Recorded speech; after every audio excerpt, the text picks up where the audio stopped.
Boa noite a todos. Em breve vamos entrar no ar esperando o convidado entrar para poder a gente convidá-lo. Sejam todos bem-vindos. Espero que tenha escutando a gente bem. O áudio tá bom? Paulo Sérgio entrou.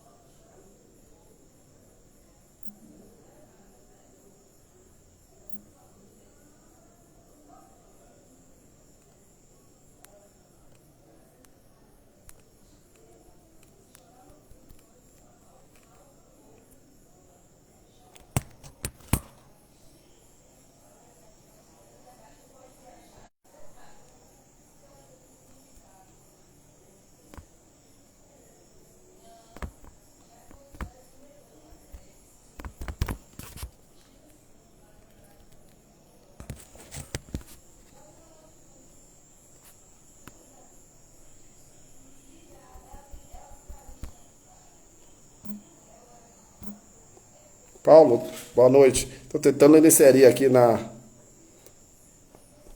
E não estou conseguindo.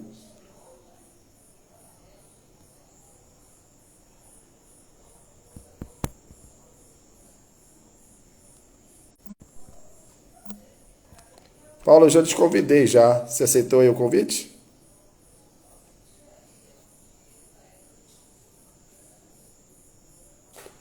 Humberto, tudo bem? Estão me escutando bem aí? O áudio melhorou aí, estão me escutando bem agora? Paulo, já lhe convidei, você precisa aceitar aí. O áudio tá bom aí para vocês?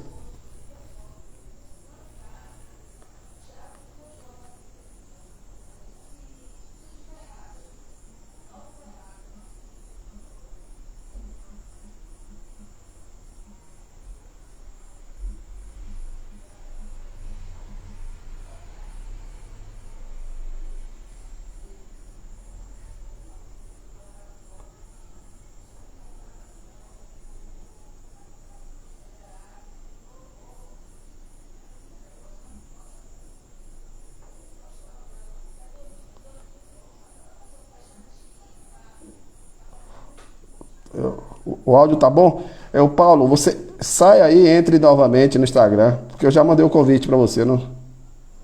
Talvez você tenha entrado antes de mim, eu não sei o que houve. Mas o áudio tá bom aí, né?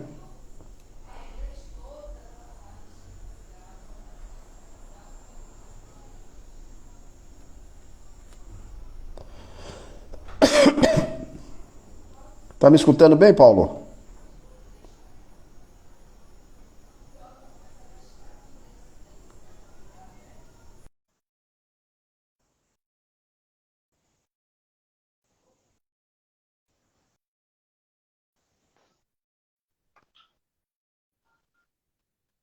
Olá, Roberes. Pronto, Paulo. O áudio Boa tá bom? noite. Tá me escutando? Está ótimo. Pronto. Então vamos iniciar aqui. Agradecer aí aos que já entraram. Humberto, do Rio Grande do Sul, do Frigorífico Carneiro Sul. Silvio Carlos, me parece que conheço um Silvio, mas não sei se é de Casa Nova. As pessoas que quiserem se apresentando, podem se apresentando aí. Outros eu não conheço, mas enfim, pouco a pouco vai entrando. Entrou também o Eliel, do Rei dos Cordeiros de Santa Catarina. Entrou a Magna, amiga veterinária, lá de São Paulo, salvo engano. Enfim, alguns que eu estou conhecendo aqui. Enfim, o Capri Mutuca. Enfim, Paulo, nós vamos ter hoje um bate-papo interessante, inovador. Antes de mais nada, eu queria agradecer o aceito de pronto do seu convite, do convite, né? Dizer que é um prazer tê-lo aqui nas nossas lives do Instagram, que depois vai estar disponível no nosso canal do YouTube. E falar desse, dessa pauta, digamos assim, de momento, né? Mas antes de começar a falar, eu queria disponibilizar alguns minutos para você falar um pouco de você, sua profissão, o que é que você faz, sua empresa, né? Logo após, imediato, você pode começar a conceituar um pouco esse nome aí, em inglês é ESG, ou em português SG, o que é que isso chegou, o que isso vai impactar nas empresas, nas cadeias produtivas. Depois, ao mesmo tempo, aí a gente vai começar a interagir com você, fazendo algumas perguntas e uns comentários, sempre com foco na ovino capinocultura, e em algum momento, algum case de pecuária que você tenha conhecimento, né? Enfim, e alguns comentários e perguntas que alguém vai fazendo aqui e a gente vai podendo ler e participando e transferindo para você esse bate-papo.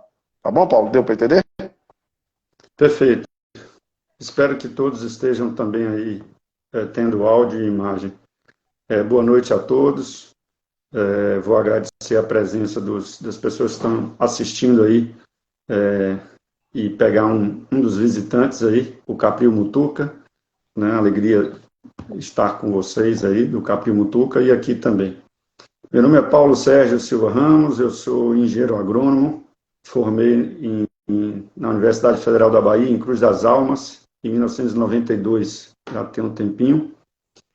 Tenho a felicidade e a alegria de dizer que sou nordestino e parte da minha infância passou no semiárido, e isso tem a ver com o tema que a gente traz hoje, que a gente vai estar discutindo hoje, no município de Cordeiros, divisa da Bahia com Minas Gerais, uma região, como a gente costuma dizer, caatinga, né? Um bioma caatinga, e isso traz toda uma dificuldade no manejo, na pecuária, enfim. E de lá para cá, formei, fui trabalhar em vários estados do país, rodei boa parte do país trabalhando, como a maior parte dos colegas de ciências agrárias fazem. Depois tive a oportunidade de voltar aos bancos da escola e fiz um MBA em marketing do agronegócio, que tem tudo a ver com o que a gente vai estar discutindo aqui e tudo a ver com o que o produtor faz, que o intermediário faz, o frigorífico faz, as casas de carne, enfim, toda essa estrutura, todos esses elos da cadeia, para que a gente possa entender melhor quem paga a conta, que é o cliente final. Voltei a trabalhar, continuei trabalhando e em seguida, e mais recente, agora eu estou como mestrando, no mestrado em Ciência e Tecnologia Animal pela Universidade Federal de Lavras, né? Durante esse tempo também, antes de iniciar o mestrado, eu me tornei especialista em integração lavoura, pecuária e floresta, né? Do Plano ABC, que já completa 10 anos agora, eu venho militando aí 10 anos nessa questão das tecnologias do Plano ABC, uma delas é a integração lavoura, pecuária e floresta, e, enfim, e hoje estou aqui, sou proprietário da empresa Perene Agronegócios, que fica sediada em Salvador, mas trabalha na Bahia e em alguns estados.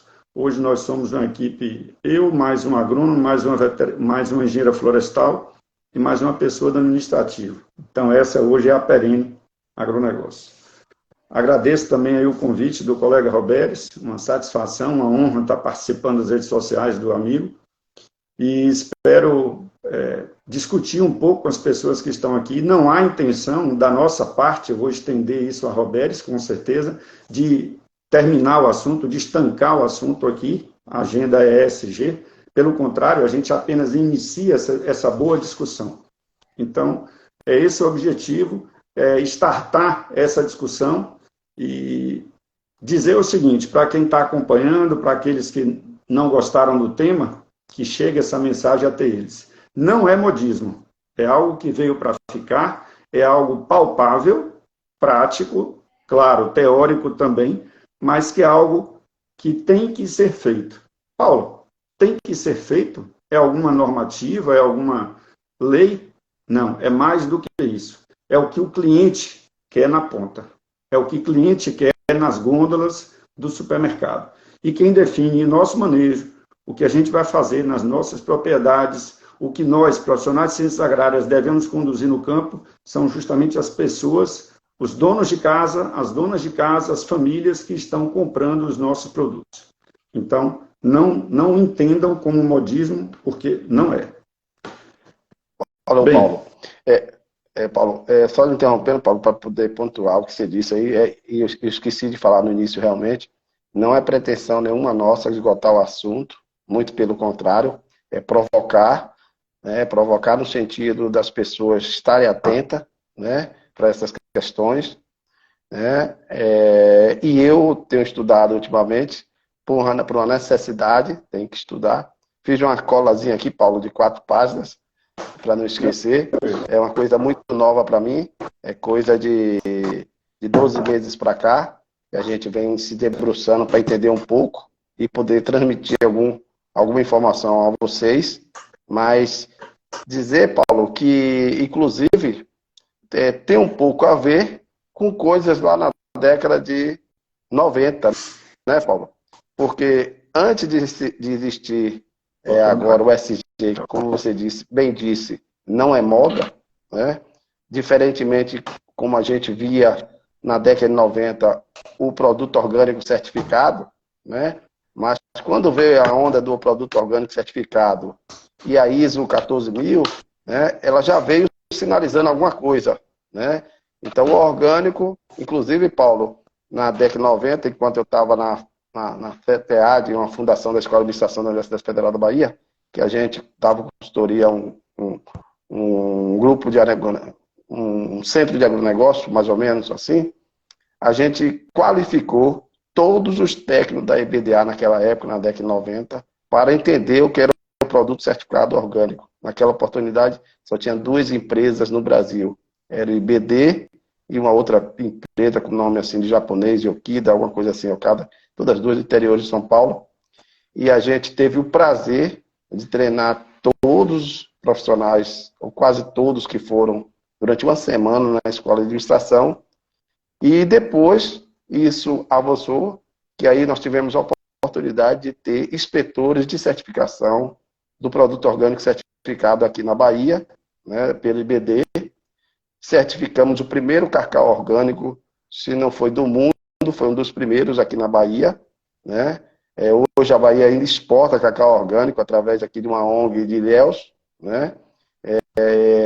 E fizemos depois um fórum na UESC e também dessa oportunidade botamos a questão do orgânico na pauta, inclusive da delegacia, que antigamente era delegacia, hoje é a Superintendência da Agricultura do Estado da Bahia. Naquela época o Ministério já tinha uma pequena resolução sobre os produtos orgânicos. Então aquilo ali já foi um pontapé, porque o pilar, os 3 pilares, né, seria o social, o econômico e o ambiental, naquela oportunidade, na visão do orgânico. E o SG não é diferente, né, passa um pouquinho por isso, ou mais além disso, né, porque também o SG, antes também existia, já existia o PPP, era o People, Planet e Profit. Ou seja, povo, planeta e lucro. Então, qualquer negócio só era sustentável se também atendesse essas questões. E hoje está aí na pauta como SG das empresas, das cadeias e tudo. Então, Paulo, poderia conceituar, ser mais transparente o que vem a ser SG e, como você já pontuou, por que existiu, já para poder a gente fechar essa parte assim de conceituação, para a gente começar a navegar em águas mais profundas. Ok. Começar pelo que significa as 3 letras, né? Eu vou estar sempre falando ESG, né? Apesar do ISD aí. O ESG é o ambiental, o social e a governança. Tá bom, Paulo. Sim, e o que essa sigla traz? Essa sigla traz, eu costumo dizer, e para quem tem propriedade rural vai entender, talvez no decorrer da live aí, o que eu quis, o que eu quero. É o mesmo significado que ATF. Para tudo. Como? ESG, o mesmo significado de ATF, sabe o que é? Tecnologia. É você acreditar e implementar. Opa, então, peraí, agora, quer dizer que então precisa que a gente abra as cancelas, as porteiras, para que a gente atenda o ISD? Porque o ambiental, o social e a governança, eles andam juntos. E o ambiental em que sentido, Paulo? Tá bom, as 3 letrinhas em inglês, mas significa isso em português. Qual é a relação do ambiental? O ambiental é você, produtor rural, o seu criatório, o seu rebanho, e nós vamos focar aqui na ovino-caprinocultura, e toda a relação que esse seu rebanho tem com o meio ambiente, e que você e sua família têm com o meio ambiente. Então, todas as relações de seres vivos em uma propriedade rural está fazendo parte do ambiental. Inclusive, rios, riachos, reserva legal, tudo isso, Paulo, tudo isso. Tá bom. Isso aí é mais fácil porque eu tenho uma propriedade. Passa agora para o social, Paulo. Bem, vamos lá. O social é toda a relação que existe do produtor rural com todos os elos da cadeia até que essa pessoa, na ponta, coma esse produto que você produziu no campo. Peraí, Paulo. Então, deixa eu ver se eu entendi. Então, a relação é eu imaginar que aquele animal que eu levei para uma feira de animais, ou que eu abati, levei para abater num frigorífico, eu preciso entender ele chegando numa mesa do consumidor final, no Bodródromo, em Petrolina, ou em Feira de Santana, ou em Vitória da Conquista, sim. Você tem que conseguir enxergar o seu animal ali sendo servido lá no bodódromo. Bodódromo, para os de fora, é uma área gourmet, um grande centro gastronômico que foi criado já há mais de uma década, bem mais de uma década, que foi disciplinado, ele já existia, que fica na cidade de Petrolina, no estado de Pernambuco. Uma referência hoje da gastronomia da carne de ovinos e caprinos. Então, o social é isso, é você se encarregar de levar responsabilidade social, levar segurança alimentar para aquelas pessoas que estão lá, no sentido mais amplo. Tá bom, Paulo, passa a última letrinha agora. Governança. Governança é fazer com que todos os elos da cadeia sejam envolvidos e estejam envolvidos, comprometidos, para que essa carne do ovino e caprino tão rica, tão importante na nossa mesa brasileira, chegue com a melhor qualidade possível e com a maior rapidez possível no consumidor final, nas melhores condições organolépticas possíveis, para que ele possa, esse cliente, então, ficar satisfeito com o que ele vai encontrar. Paulo, detalhe um pouco essa governança. Stakeholders, né, como a palavra fala, justamente essa palavrazinha aí, que nada mais é do que todos os atores envolvidos. Desde o intermediário, alguns preferem chamar atravessador, não importa, até o frigorífico, até as pessoas que trabalham no frigorífico, até a cadeia de custódia, que faz com que esse produto chegue na gôndola do supermercado, o atacado, o varejo, até o ponto, hoje eu estou falando da cidade de Salvador, até o ponto que eu chegue numa determinada loja de supermercado, de uma rede aqui em Salvador, e pegue para comprar uma peça, um corte de um cabrito, de um cordeiro que foi criado lá em Serra Talhada, lá em Uauá, ou Xique-Xique, enfim. Então é esse o entendimento das três letras, que elas se comuniquem, que elas se dialoguem, haja um diálogo entre elas, para que então aconteça o ESG, né, o ESG, na realidade e na prática. Paulo, isso é difícil acontecer? Não. Tem muita fazenda já fazendo isso na atividade de pecuária como um todo.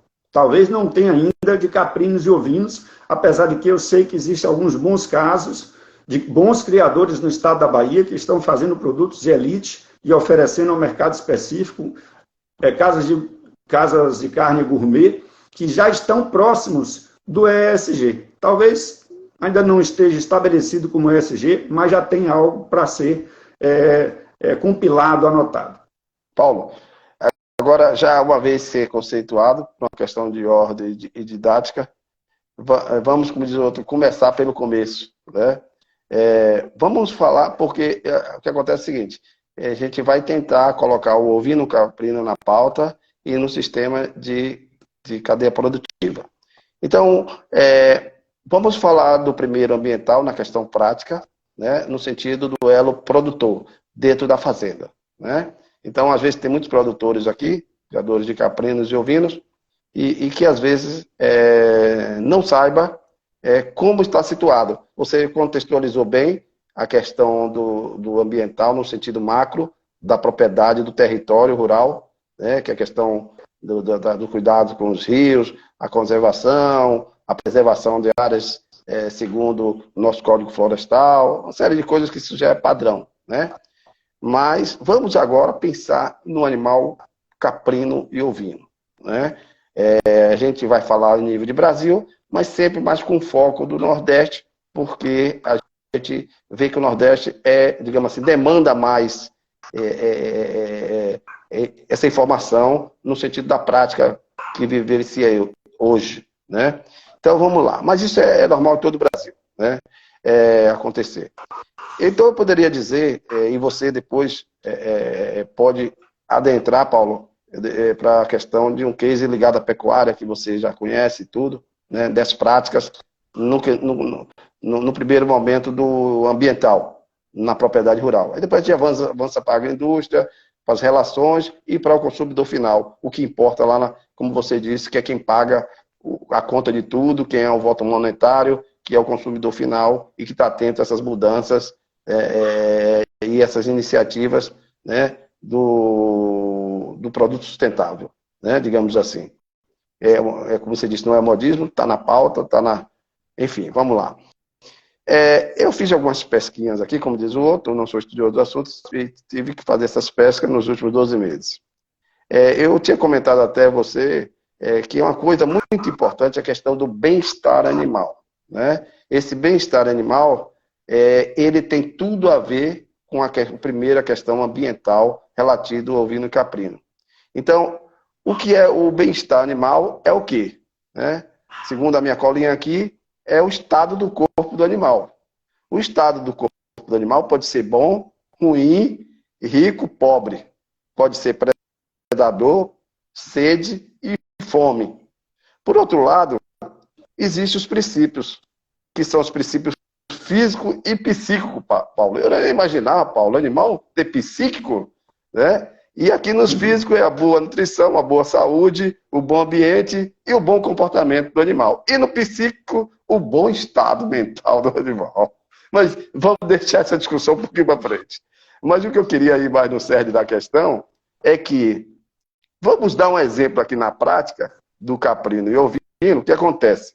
Será que o caprino e ovino no Brasil, ou em algumas regiões do Brasil, ele não passa por essa situação de sede, de fome, né? De ser predador? Será que não passa, não acontece? Será que o produtor não é corresponsável dessa situação, na medida que um animal ele é acometido por uma infestação de parasitos, seja uma verminose ou de outros ectoparasitos? Então, ele, nessa nova visão, ele é responsável também dessa história.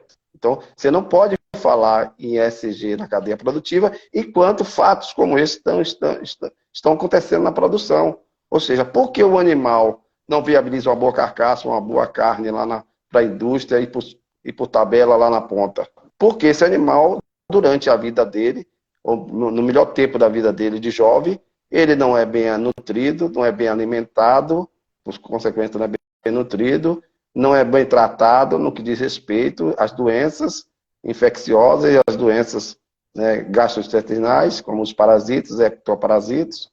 Então, portanto, ele é um animal que sofre. Se ele é um animal que sofre, ele não é sustentável ambientalmente. Imagine onde nós estamos chegando, que nunca a gente pensou, eu, enquanto veterinário, nunca pensei esse viés da história, do negócio em si, né?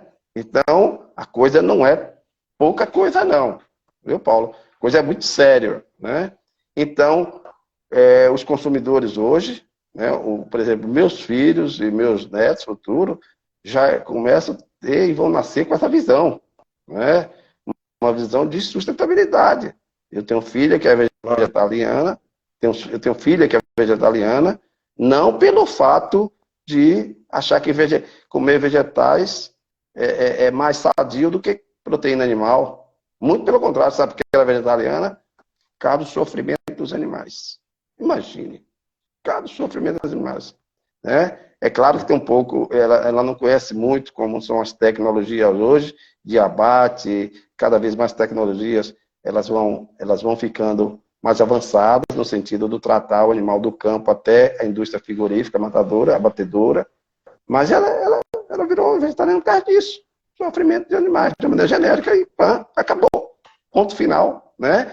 Então, acredito que muitos consumidores da nossa idade, ou mais avançado que a nossa idade, não têm um conhecimento. Se as pessoas soubessem, né, o nível do abate informal que são os outros animais, quer dizer, já tem o sofrimento da vida do animal enquanto vivo, ainda tem o sofrimento para ser abatido, quando não é respeitado dentro de uma tecnologia de transporte e de abate. Então, eu quis fazer isso aqui. Fique à vontade, Paulo, para poder acrescentar e falar alguma coisa nesse sentido e até corrigir alguma coisa que eu falei aqui nesse sentido do bem-estar animal com foco no ovino e caprino. O bem-estar, você falou correto, acrescentando, né, algumas informações. Quando você fala do ambiental, e é importante que o produtor rural, que todos os elos da cadeia produtiva da proteína animal entendam, né, e boa parte dela, acredito que entenda isso, que a agenda ESG, ela vem para potencializar, para dar foco na produtividade. Então, nós vamos discutir aqui a agenda ESG focado na melhora da produtividade. Então, esse é um ponto aí, base para a gente sair. E o que acontece? Quando você fala em um ambiental, é o conforto, a ambiência, como a gente costuma dizer, para aquele animal. Então, só uma pequena correção aí, a ideia de você não pode ver o animal como presa, né? Você chegou a falar predador, mas assim, presa. Então, ele sofre no momento, eu vou pegar esse aspecto do sofrimento que ele passa quando ele é acuado, por exemplo, com cachorros, tá? Isso aí é um problema na criação do caprino e ovino no Nordeste. No Brasil. Então, tem que ser banido. No Uruguai no Uruguai, virou uma política pública para tratar cães, porque no Uruguai tem 1.800.000 cães, né? Perfeito. Uma população de ovinos de 3,5 milhões. E no Rio Grande do Sul é o mesmo problema, quer dizer, no Brasil todo e até fora do Brasil. Um outro aspecto que eu acho que para que a gente possa resolver, ou pelo menos dar um grande passo em busca de uma pecuária, uma pecuária caprinos e ovinos de melhor qualidade, fazendo com que chegue um produto final melhor nas gôndolas do supermercado, é nós revertermos um pouco a situação do criatório de forma extensiva. Eu tenho para mim, no meu entendimento, que o produtor rural ele já precisa fazer algo misto, que seja híbrido. Paulo, fala um pouco dessa questão do híbrido, que eu conheço a realidade do sertanejo, vamos falar assim, do catingueiro, que tem áreas grandes, muitas vezes, mesmo a agricultura familiar, o módulo fiscal são grandes, como a agricultura familiar, mas criados de forma extensiva, isso é prejudicial para o rebanho. Então, se você considera que você tem 40, 50, 60 ou até mais, que a gente sabe que tem produtores que têm mais, mas quando você vai perceber, quando você faz uma avaliação de forragens, esse produtor, esse criador, não tem forragens suficiente para manter esses animais. Paulo, por que você está falando isso? Eu estou dizendo isso porque vai impactar justamente na condição de vida do animal. Foi o que o Roberto acabou de falar aí. Então, você não vai ter alimento suficiente, você não vai ter manejo adequado, você não vai ter água suficiente e você não vai ter instalações.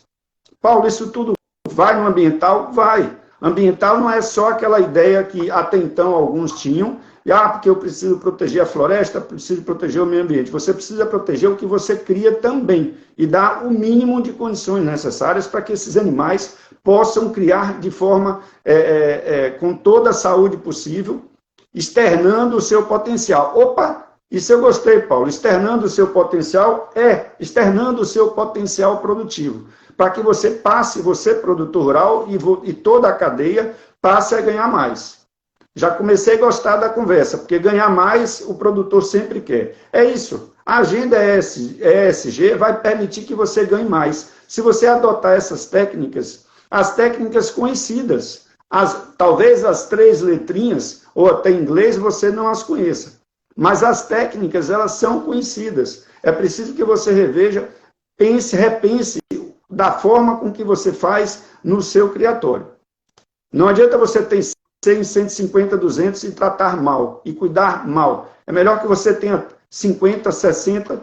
E uma coisa que eu estou propondo aqui, nessa discussão, e também no campo, quando eu rodo, é você fazer que alguns pequenos produtores, eu digo pequenas, algumas iniciativas, independente se ele é pequeno, médio ou grande, em tamanho de rebanho, mas ainda é pouco, de fazer o que a gente chama de TI, terminação intensiva de animais. É você confinar um lote de animais para que você tenha esse animal chegando mais rápido no seu peso. E aí você, inclusive, nesses casos, você pode começar a pensar na negociação diferenciada. Paulo, você conhece a realidade do sertão? Você conhece a realidade da zona semiárida? Eu conheço, amigo. Conheço e posso dizer a você que mesmo com os índices pluviométricos baixos que nós temos, é possível fazer reserva alimentar estratégica. Então a gente... Paulo, mas aí você já está entrando em outro assunto? Não. Tudo isso está no bojo do ESG. Porque é você ESG, é você produzir alimento para você criar de forma digna o animal que você quer levar depois para o frigorífico, para o açougue, enfim. Então, essa é a relação que o Roberts traz, onde você precisa entender o animal com respeito, com dignidade, porque ele é uma peça fundamental nessa catraca, nessa grande engrenagem que você, produtor rural, você, pecuarista, participa. Então, esse é o ambiental e, claro, seguir o Código Florestal, o novo Código Florestal, isso é lei, como, por exemplo, usar o cinto de segurança. Você tem que usar, então você tem que seguir o novo Código Florestal. Não há, em relação ao novo Código Florestal, não há o que se discutir, é aplicar. Então, aplica-se o novo Código Florestal, aplica-se as condições, as técnicas já existentes, né, e orientadas aí por zootecnistas, médicos veterinários, engenheiros agrônomos, enfim, para que tenha o máximo... externar o máximo desse potencial do seu criatório. Então, esse é o ambiental que eu gostaria de deixar aqui claro. Quando você lembrar dessa agenda ESG, você tem que olhar para o seu animal com outro olhar, um novo olhar. Aproveitando, Paulo, bem falado, e falando desse potencial desse animal, podemos dizer ter um animal, Paulo, que tem a vida estressada por falta de comida, por falta de água, por andar muito nas áreas imensas que você acabou de falar, ele vai estressar e você vai ter uma qualidade e uma carne de má qualidade, né? Você não vai ter uma carne bem afetada e não vai ter uma carne de boa qualidade. Eu tenho uma pesquinha aqui que fala dos 5 princípios que podem afetar o ganho de peso, né? E fala também nas doenças, e fala na genética, né, no manejo sanitário, na saúde dos animais, que a gente passou rapidamente, e fala na genética e na nutrição para melhorar também a qualidade da carcaça. Por exemplo, hoje, para reduzir estresse, como ele falou aqui, hoje já se pensa de forma prática a questão da marca de fogo nos animais, abolir, já está em discussão abolir aquelas marcas de ferro nos animais, nas orelhas dos animais, até o processo de brincar um animal jovem, Paulo. Se não for jovem, o animal, isso complica, porque dá bicheira, se o produtor não está atento, isso cria uma bicheira, cria tudo, e acaba perdendo a orelha, enfim, é um problema que se deve trabalhar. Os cães, que você acabou de falar aí, né, na questão, tem aqui também a questão da carne legal, a carne saudável, que é a carne aí já pós-porteira da fazenda, né, a carne que vai ser originada para alguém abater, né, de forma... com a garantia da inspeção sanitária veterinária, né? E aí a gente podia dizer lá na frente outras coisas a respeito do aquecimento, da culinária, da biodisponibilidade do produto, das carnes, dos animais bem mais terminado, enfim, aí as vitaminas lipossolúveis, enfim, uma série de coisas. Eu até já embalo e recomendar ler um livro, Paulo, você já ouviu falar, Biologia e Fisiologia de Henrique, chamado Rebelião Saudável, um livro bom para leitura, para entender um pouco essa questão do animal, né, ligado ao animal. E agora eu gostaria, Paulo, da gente começar a avançar para a questão, né, se você ainda quiser falar mais um pouco, fica à vontade, ainda dentro da questão ambiental ligada ao animal, né? Mas a gente começar a avançar na questão do social também. Ok, vamos lá. O social, talvez a gente tenha discutido no dia a dia, na lida do campo, de forma até mais fácil. O social é a responsabilidade que esse produtor, esse pecuarista tem, desde o momento que a sua família lida com o plantel, com os seus animais, a relação que existe da sua família ou dele com os seus funcionários, a relação trabalhista que existe. Paulo, a relação trabalhista, se você bem conhece o Nordeste, você bem conhece o semiárido, ela se dá praticamente na família. É uma agricultura familiar que tem boa parte do rebanho caprino e ovino hoje, do rebanho que chega, essa carcaça, né, esse animal abatido que chega até os frigoríficos. Eu estou falando frigoríficos, mas eu sei da nossa realidade, e a gente ainda vai falar sobre isso, dos abate clandestinos e por que não falar de açougues, feiras livres, banca de feira, né? Como a gente costuma falar. Mas eu preciso falar de frigoríficos aqui porque é essa responsabilidade social que ela não está só no produtor rural, ela está também nos outros elos que a gente vai falar no momento que a gente comentar sobre governança. Mas em relação ao social, é essa relação que eu quero destacar aqui do produtor rural, ele sabendo que esse produto que ele está produzindo ali, ele precisa manter e dar uma qualidade necessária, uma condição ao animal para que no final, ou no início, na verdade, a gente teria que entender que a banca, a gôndola do supermercado ou o prato no restaurante é o início, não é o final. Até essa lógica a gente está discutindo em breve e isso vai ter um outro sentido, né, para que a gente possa entender e talvez a nossa discussão devesse começar assim, da gôndola do supermercado ou do prato no restaurante para dentro da porteira. Eu prefiro dessa forma, inclusive. Então, assim, esse social é isso, é esse produtor entender que o que ele está produzindo ali, se ele tirou naquela produção, naquele mês, vou desenhar uma cena aqui que eu acredito que muitos que estejam assistindo aí tenham visto, tenham na sua mente. Uma caminhonete, muitas vezes já bem usada, de um determinado intermediário, uma pessoa que faz essa intermediação, alguns preferem chamar de atravessador, mas eu tenho também um respeito por todos eles, inclusive os intermediadores, que muitas vezes seu João não tem condições de tirar aquele produto dali, e ele chega com a picape também ali, uma picape muitas vezes com 10, 15, 20 anos de uso, e tira aquele produto dali. Então essas pessoas, existe uma responsabilidade social dessas pessoas em entender que ele está produzindo alimento, que ele está produzindo proteína animal. E que essa proteína animal tem que chegar com a melhor qualidade possível em quem ele quer atingir, que é o produtor rural. Perdão, que é o cliente na ponta. E se nós não estamos fazendo isso de forma correta, nós estamos perdendo mercado. Peraí, Paulo, nós?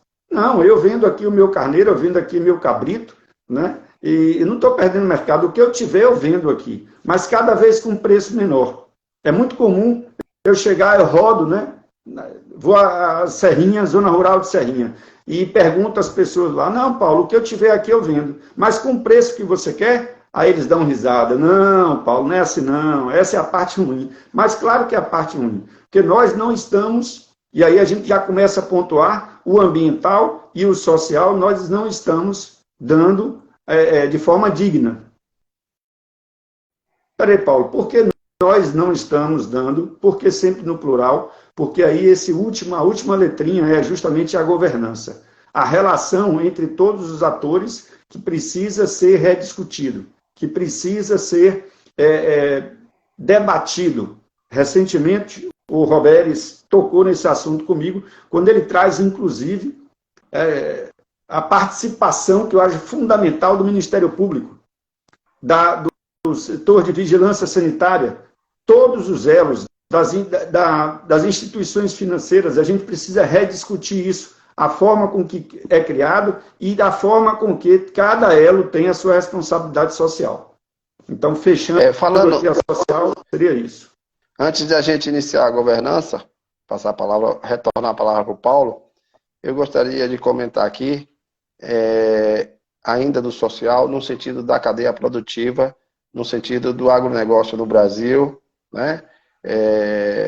O que importa também, né? O que importa também no social é se essa cadeia produtiva, se esse agronegócio no Nordeste, na Bahia ou no Brasil, ela gera empregos. Ela gera emprego, né?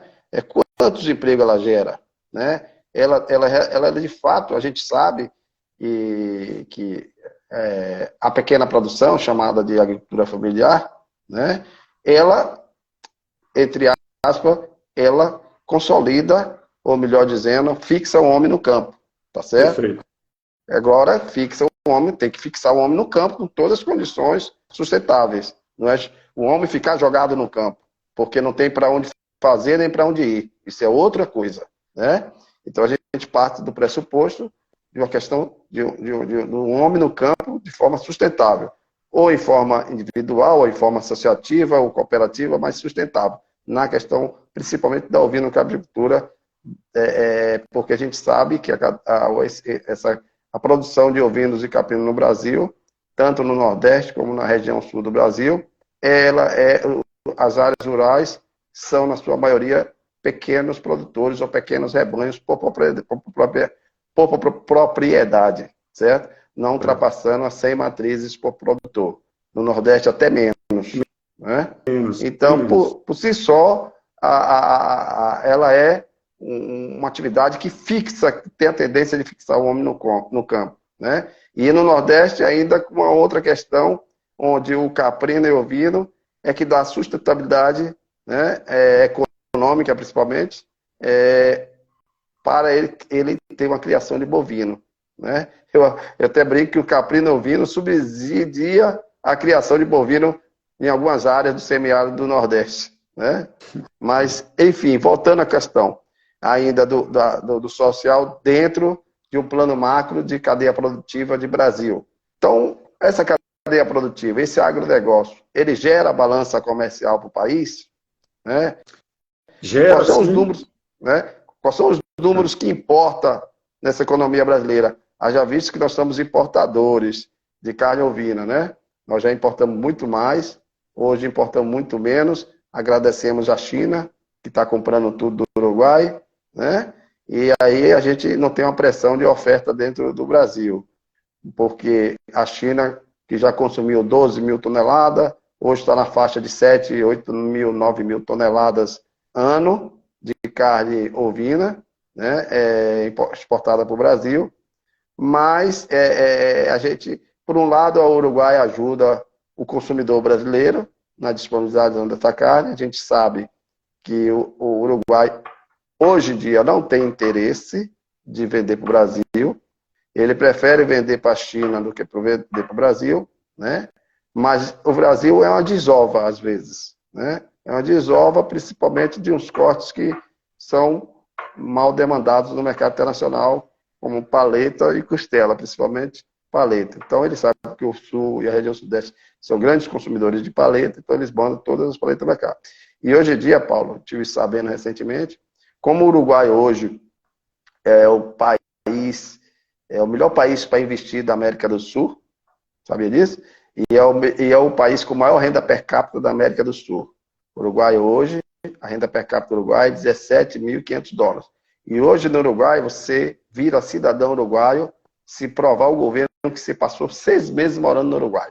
Você já recebe cidadania uruguaia, com 6 meses. Então, muita gente do Brasil está indo para o Uruguai, investir no Uruguai, muita gente de outros países da América do Sul está indo para o Uruguai. Então, o Uruguai hoje é a meca da América do Sul. E muitas pessoas estão fazendo o quê também? Estão indo para o Uruguai, montando empresas com CNPJ e mandando as paletas e vendendo ovinos do Uruguai para o Brasil. Isso interferindo em todo o processo da nossa cadeia produtiva, que ainda é uma cadeia produtiva em construção, em consolidação, melhor dizendo. Mas isso é outro papo para outro momento, né? Mas o fato é que a gente importa a carne, né? E a quantidade do que a gente importa hoje do Uruguai é quase a mesma coisa que a gente vende através dos frigoríficos que existem no Brasil. Né? Porque onde os frigoríficos do Brasil entram é justamente onde a carne uruguaia entra. A carne uruguaia não vai entrar na feira livre. A carne uruguaia não vai entrar no açougue do Seu José, dali do município A ou B do estado brasileiro.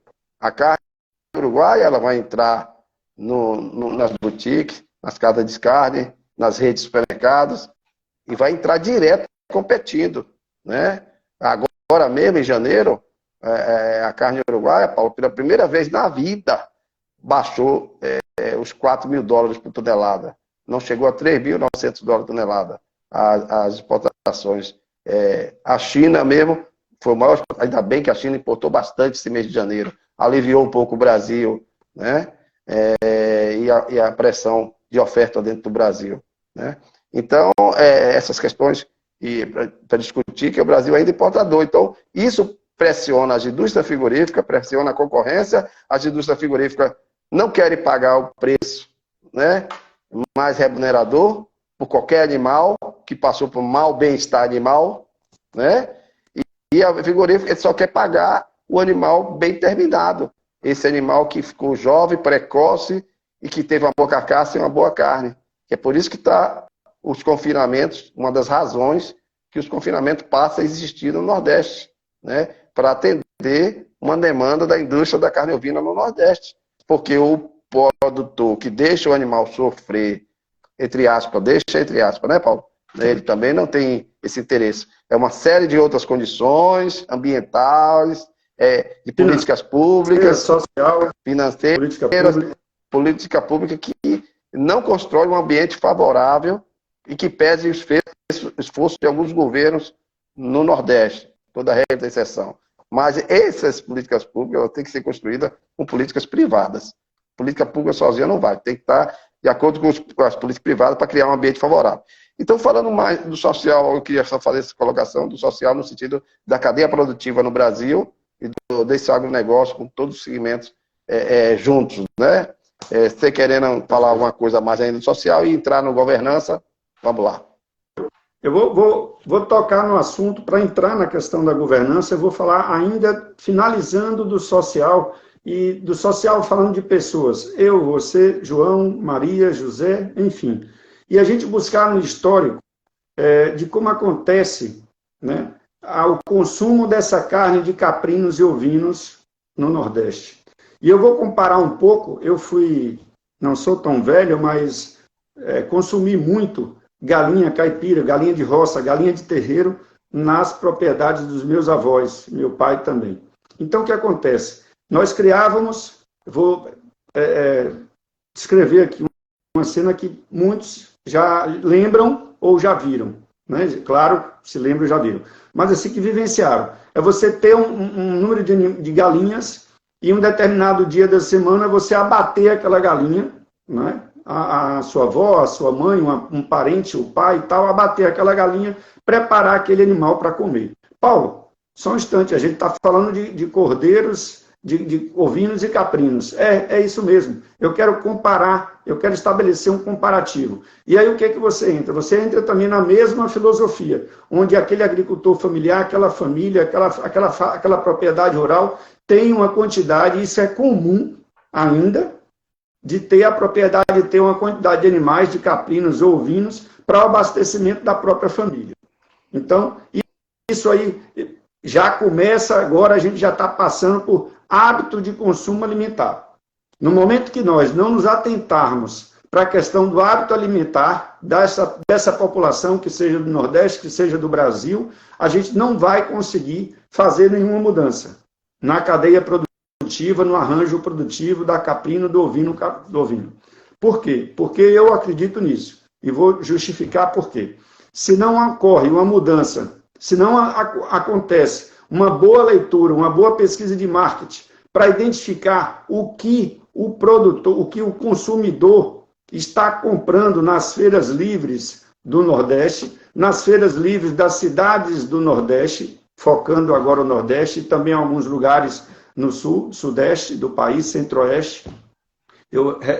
Semana passada eu estava em Goiás e tive a oportunidade, eu vou dizer infelicidade, de ver acredito que era um caprino ovino, não dava para saber porque já era carcaça, mas vendido numa banca, ao ar livre, sem refrigeração, sem exatamente nada. No estado de Goiás, no interior de Goiás, da mesma forma que eu encontro em Pernambuco, que eu encontro no interior de Sergipe ou no interior do estado da Bahia. E as pessoas comprando. Então, para que a gente entre na discussão de governança e fale de responsabilidade social e governança desses atores envolvidos, a gente precisa falar do hábito de consumo. Paulo, por que você está falando isso? Eu hoje vejo, e você é um estudioso, né, se destaca no cenário baiano, e já tem feito a sua grande contribuição, Roberes, de participar de grandes discussões com plantas industriais de frigoríficos no estado da Bahia, com a intenção, os governos, não vou citar aqui nomes de governadores, mas que inauguraram plantas, né, e também empresários que fizeram plantas de frigoríficos que hoje estão passando para misto, começaram apenas com caprinos e ovinos e não conseguiram rodar, botar para funcionar. E muitas vezes porque o produtor não traz o produto aqui. Eu tenho para mim que não é porque o produtor não traz, é porque o cliente, nós produtores, nós governança, todos os elos, nós não estamos sabendo construir uma política de marketing, tá? Trabalhar nas questões mercadológicas para informar o consumidor final qual produto tem qualidade e qual ele deve optar no momento da compra. Se nós não fazemos isso, as pessoas dessas famílias que moram em propriedades rurais, as famílias cresceram, muitas vezes saíram da propriedade e foram para as cidades. Boa parte das cidades do país, um grande número, tem entre 5 e 10 mil habitantes, uma população de um município, muitas vezes. Então, assim, essas pessoas continuam com o mesmo hábito do que tinham nas suas propriedades rurais. Abater o animal, pegar a carne, como é conhecida, carne verde ali, e já levar para dentro de casa e consumir, preparar e consumir, sem entender quais as etapas que esse animal passou até oferecer aquela carne ali. Então, fica aqui uma dica, uma sugestão minha. Toda discussão para se discutir sobre cadeia produtiva da proteína animal, de ovinos e caprinos, deve necessariamente de passar primeiro pelo ato de consumo de quem está usando esse produto na ponta. Se esse dono de casa, essa dona de casa, ela não percebe que existe um valor agregado naquele quilo de carne que ela compra ali, ela não vai pagar mais e não adianta que os elos para trás, porteiro, dentro da porteira ou antes da porteira, não vão remunerar o produtor rural. Por quê? Porque o valor agregado não existe. Ela simplesmente, ou ela ou ele, o produto, a pessoa que está consumindo, se a gente não consegue, como responsável de ciências agrárias, como um dos elos da cadeia, a gente não consegue implementar essa diferenciação, não vai pagar. Paulo, dá um exemplo aí.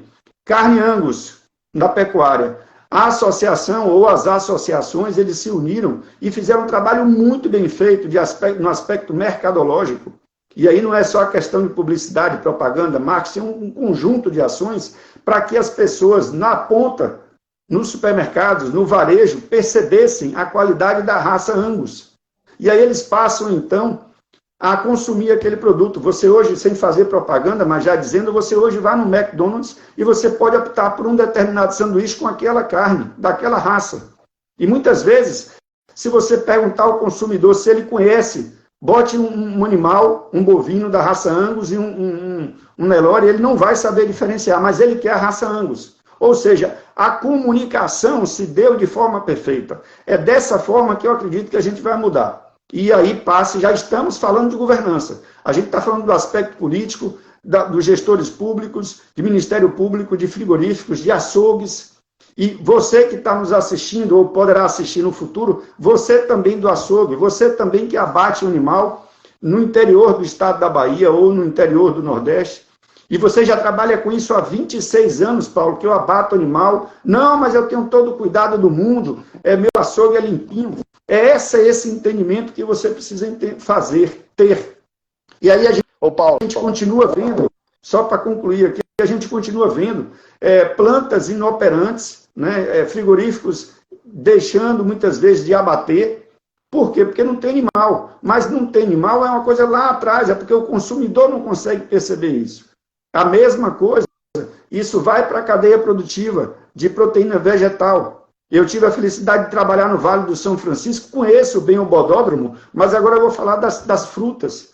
Se nós lá né, esqueci o nome agora, da Associação Brasileira de Produtores de Fruta, foi um trabalho, e a Aspex também de exportação de frutas. Fez um trabalho muito criterioso para que as pessoas pudessem valorizar aquela proteína animal, aquele produto que chega a ter ali, para que consumisse.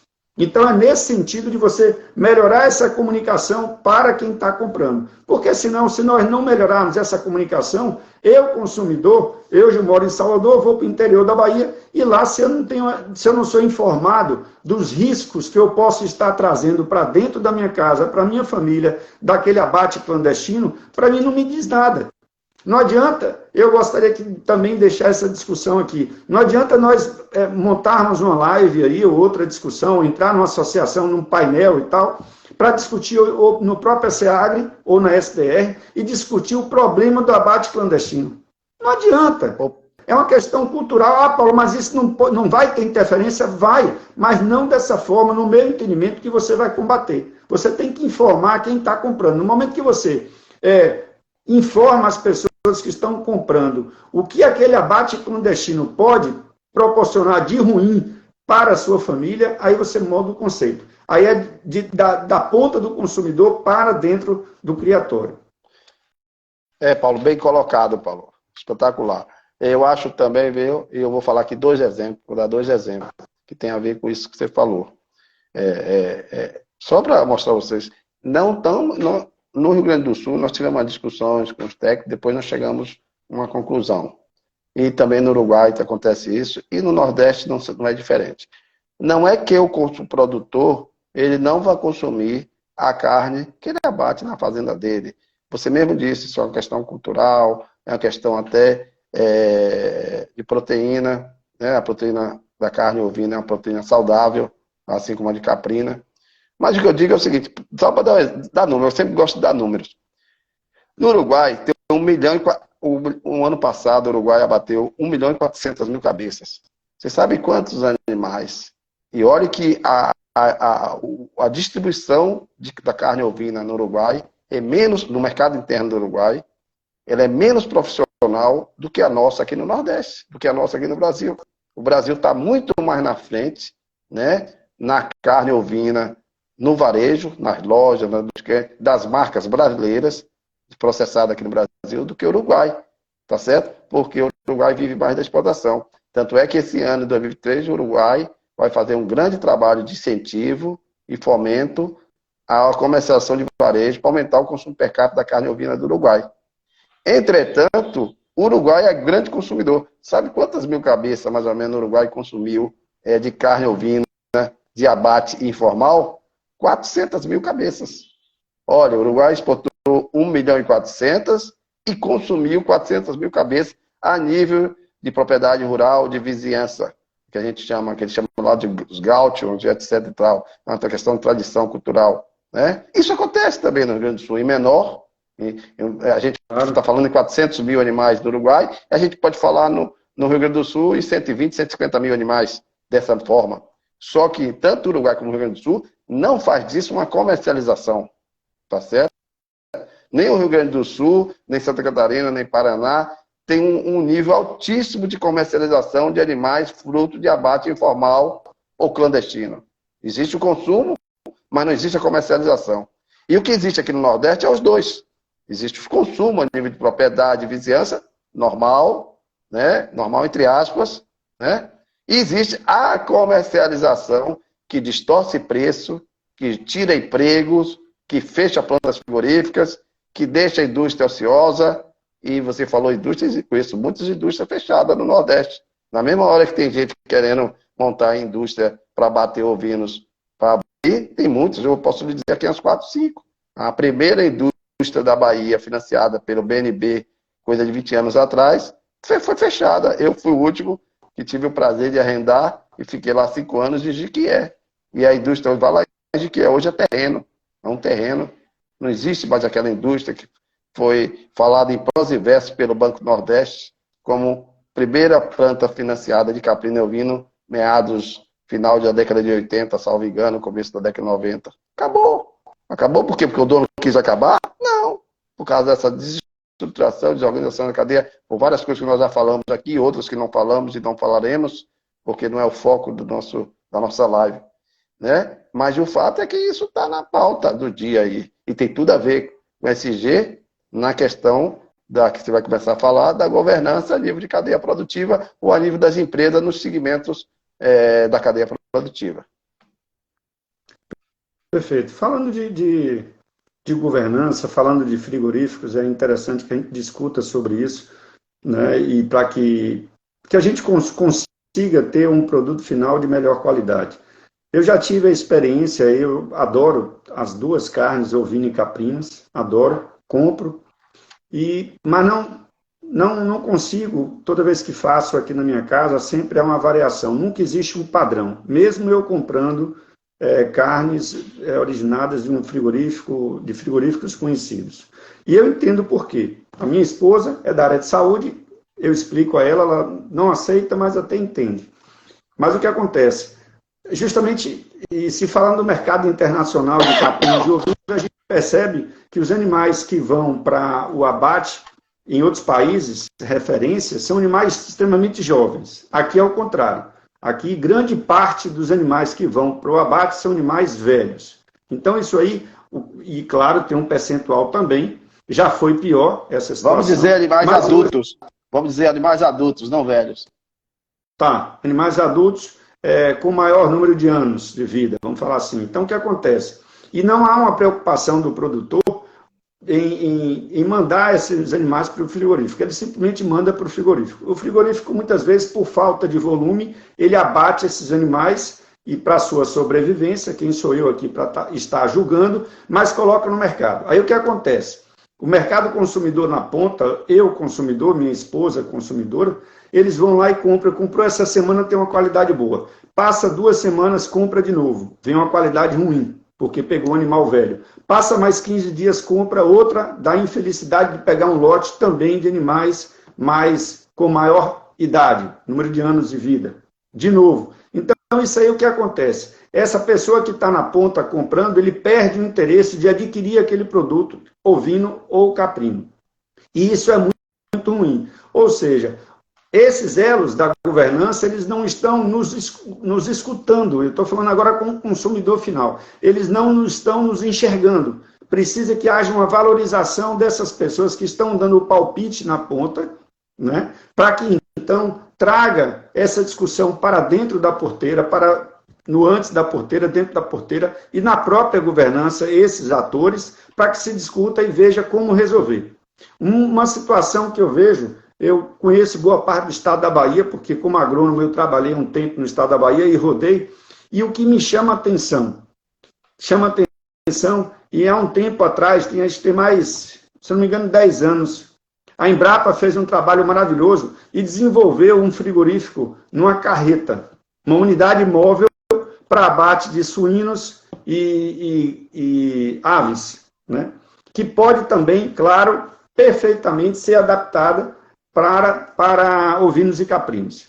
E aí, em paralelo, eu nunca vi, inclusive eu já fui na Expo Inter, né, lá no Rio Grande do Sul, e estive numa carreta dessa, uma carreta para demonstração. Já a Embrapa já fez desenvolveu essa tecnologia, mas hoje já está aberta para empresas que queiram montar, já tem empresas que montam isso aí.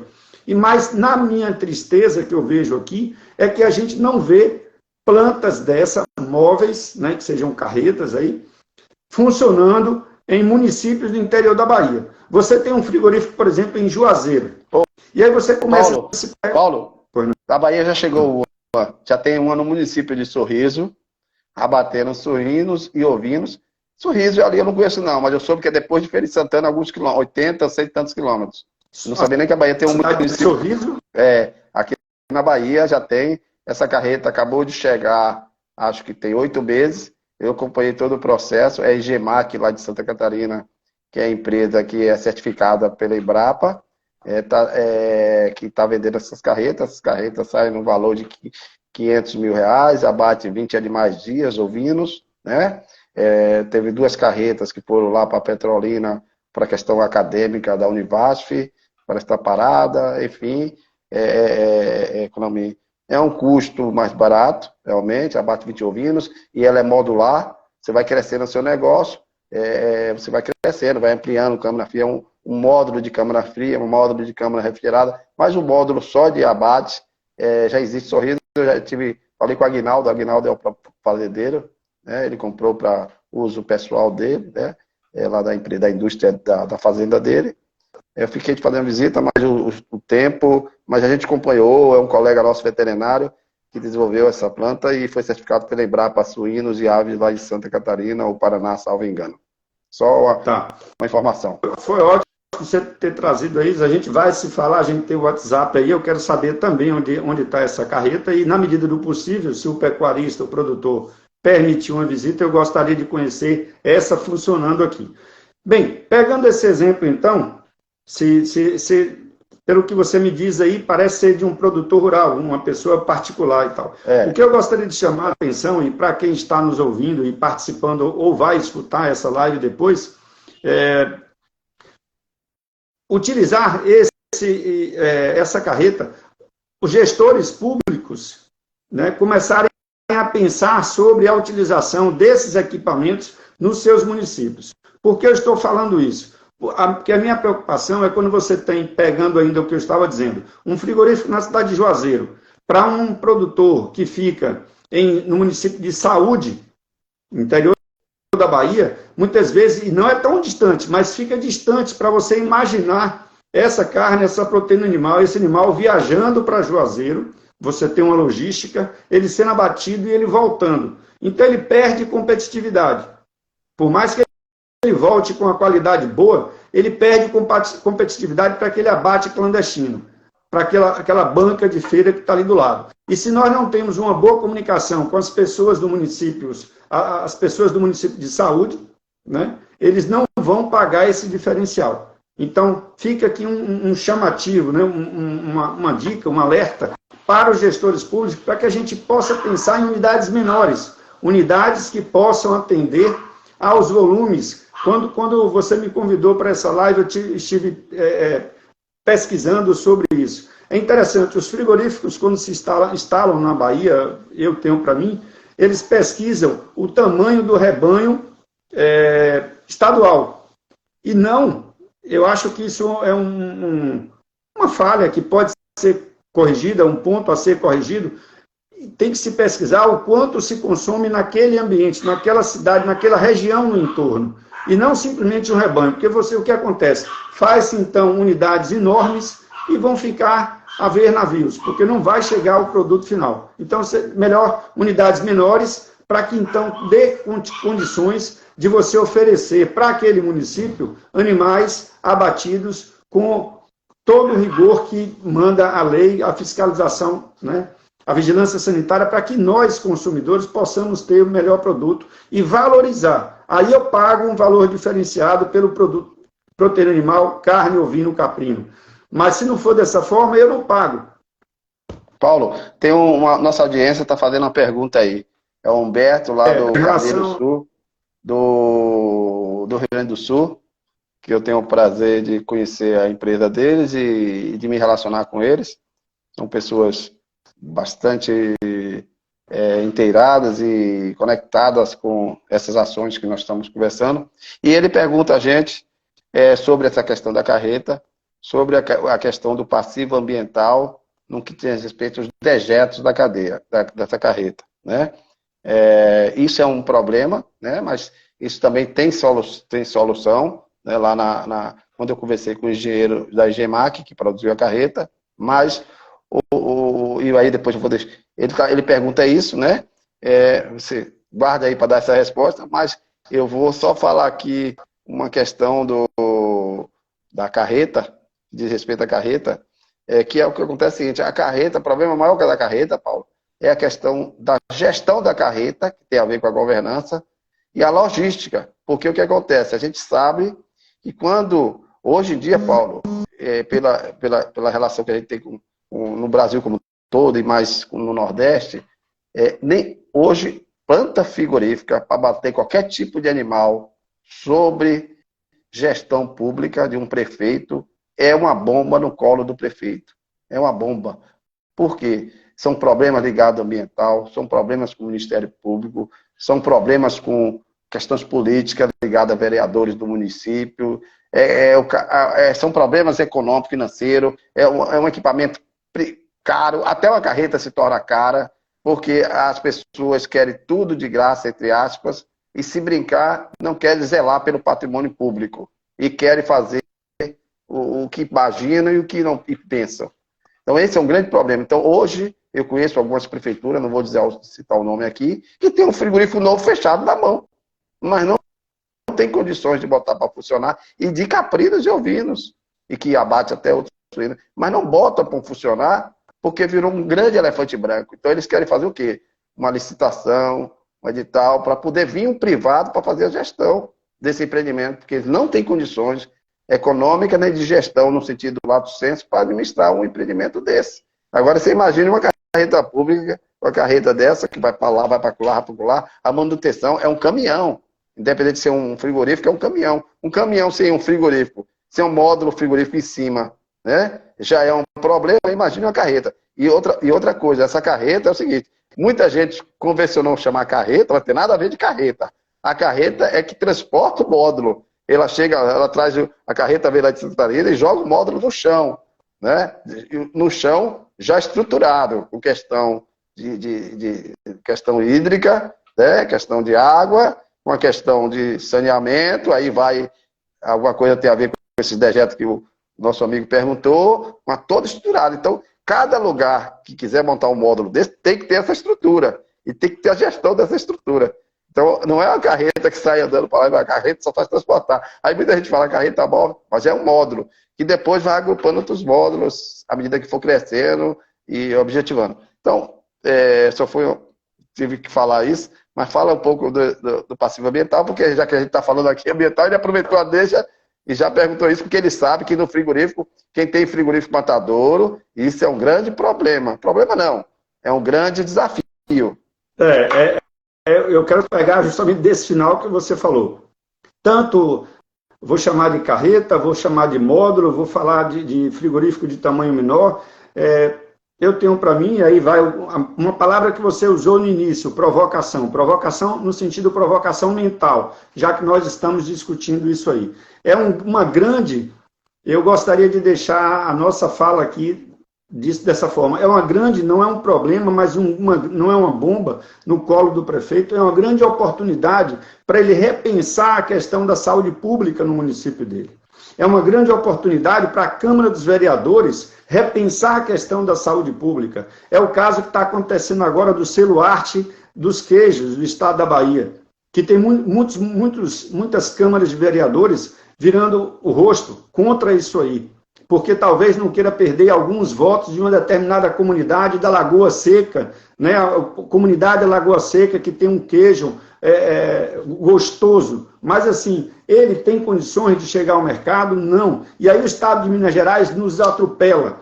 Parabéns ao Estado de Minas Gerais, que ganha muito à frente, e a gente fica para trás. Da mesma forma, é a questão do abate correto que deveria ser feito. Respondendo ao amigo aí que colocou essa questão dos dejetos, eu tenho para mim, eu vou ainda responder no futuro com muito mais segurança, mas eu sou um admirador do trabalho da Embrapa, sou um seguidor na área que eu milito, que é integração, lavoura, pecuária, enfim.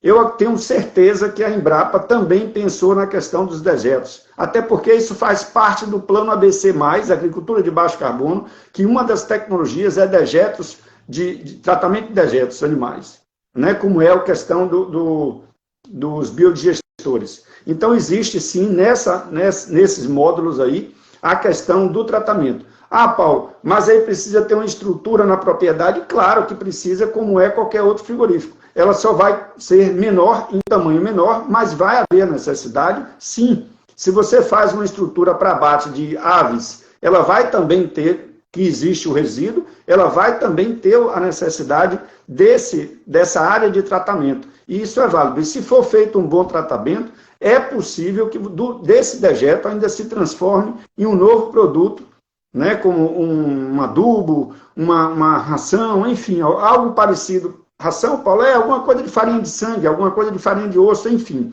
Algum produto que ainda tenha valor de mercado. Então, existe sim a possibilidade de um bom tratamento de dejetos sem causar meio ambiente. E no início, hoje eu estava participando de uma reunião mais cedo, durante a tarde, e eu falei disso. Eu sou um defensor, quem me acompanha nas redes sociais, o quanto eu defendo, por exemplo, uma questão fundamental do produtor, fundamental nossa de ciências agrárias. Proteção e recuperação de nascentes, quem conhece a Perini Agronegócios, proteção e recuperação de nascentes e corpos hídricos. Então, eu não estaria aqui falando de um módulo, que seja um módulo de frigorífico, de abate de pequenos animais, que contaminasse esses corpos hídricos do tamanho que for. Não estaria falando. E existe sim.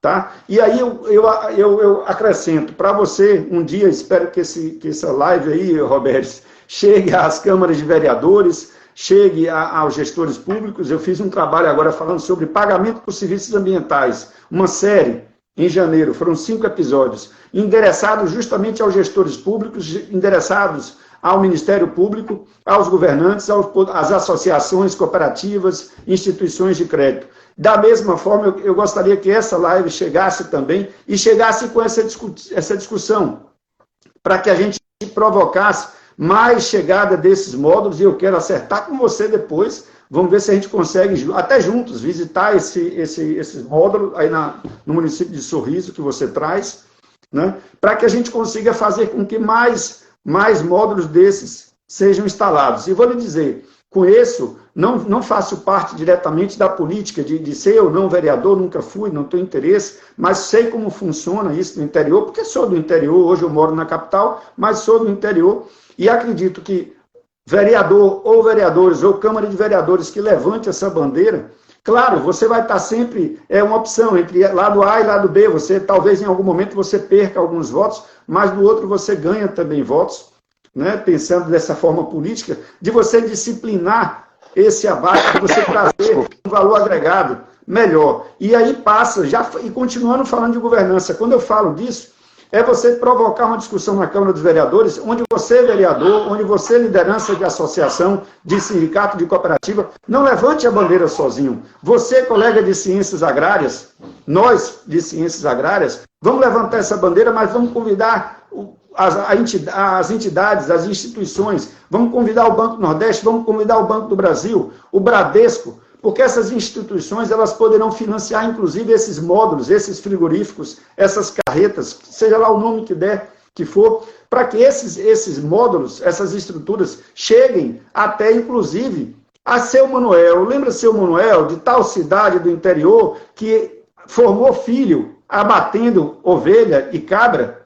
Aquele Seu Manuel, que até hoje ele abate, tem 32 anos que ele abate, na propriedade dele ou na cidade dele, no quintal da casa dele, e coloca na feira, mas ele é limpinho, tudo direitinho. Vamos fazer com que esses módulos cheguem até essas pessoas. E ele vai chegar através da associação, só para concluir, através da associação, através da cooperativa, através da nossa querida e respeitada, para dar o fechamento, da nossa Federação de Agricultura do Estado, bem administrada, inclusive, pelo o nosso colega médico veterinário, doutor Humberto. Então, envolver essas entidades. Paulo, inclusive, só para alentar, tem algumas pessoas que estão seguindo a gente aqui, já novos. Eu sugiro até que possa seguir nosso canal do YouTube, tem mais de 50 vídeos sobre esse agronegócio caprino em todas as áreas, no pós-porteira. E no nosso Instagram também tem, salvo engano, um vídeo desse módulo. A operacionalização desse módulo. Está no nosso Instagram aí um vídeo. Olha aí na página que deve ter uma coisa. O nosso amigo ainda continua perguntando de lá do Rio Grande do Sul sobre a questão do RT, né, da inspeção veterinária e a responsabilidade se é do Estado da empresa. A responsabilidade continua sendo do Estado. Inclusive, Humberto, essa planta ela já tem CIA. E é intenção da ADAB, que é a empresa que é autorizada para dar certificação de inspeção sanitária aos empreendimentos. Ela, inclusive, eu conversei com o coordenador uns meses atrás, ele tem interesse de dar CISB a ela, mas por enquanto ela já tem o CIA, o Serviço de Inspeção Estadual, que se chama em São Paulo chama de cispoá, em outro estado, ripoá, enfim. Aqui a gente costuma chamar CIA, porque CIA tem todo o Brasil, enfim. Então ela já tem CIA, e com certeza ela tem um RT, e com certeza ela tem inspeções periódicas, né? Não é uma planta como é dentro de uma propriedade rural, e deve ser uma propriedade rentável, tem outros negócios a propriedade, não é só isso, né? Tem coisas ligadas à produção vegetal e produção animal, né? De ovinos e suínos, mas não há interesse abater, terceirizar ele, não tem interesse. Enfim, mas é importante, Paulo, vamos marcar uma visita, vou entrar em contato com ele, que são tantas coisas que eu abandonei essa possibilidade de fazer essa visita, porque eu estou envolvido com um processo muito grande. Eu disse hoje, eu estava hoje no grupo ligado à Rota do Cordeiro, que eu disse que é a última vez que eu me aproximo da iniciativa pública para ajudar na gestão pública. E vou fazer isso no estado da Bahia a título de laboratório, né? E depois, se essa coisa não andar, eu estou fora, vou ficar só na minha gestão privada e me relacionando com os públicos para demandar os interesses da nossa categoria e dos nossos negócios. Eu também estou no movimento ligado à indústria da carne ovina no Brasil, então vou procurar mais focar nisso. Mas a gente sabe que muita coisa, Paulo, passa pelas políticas públicas, principalmente no Nordeste brasileiro e na nossa cadeia produtiva, que ainda é uma cadeia produtiva em construção, é uma cadeia produtiva nova, né, construída praticamente nesse século, e que pese que foi feito no século passado, mas hoje nós temos outros atores, outro tipo de pessoas que estão na frente dessa cadeia produtiva. Então, de maneira que a gente vai fazer visita e a gente vai poder, em loco, né, ver isso tudo. Mas ela tem inspeção estadual, ela deve ter um RT, senão não recebe a inspeção estadual, e ela deve ter inspeção periódica. E ela não é uma planta, aliás, não é uma planta, um nódulo, é uma planta, que abate todo dia.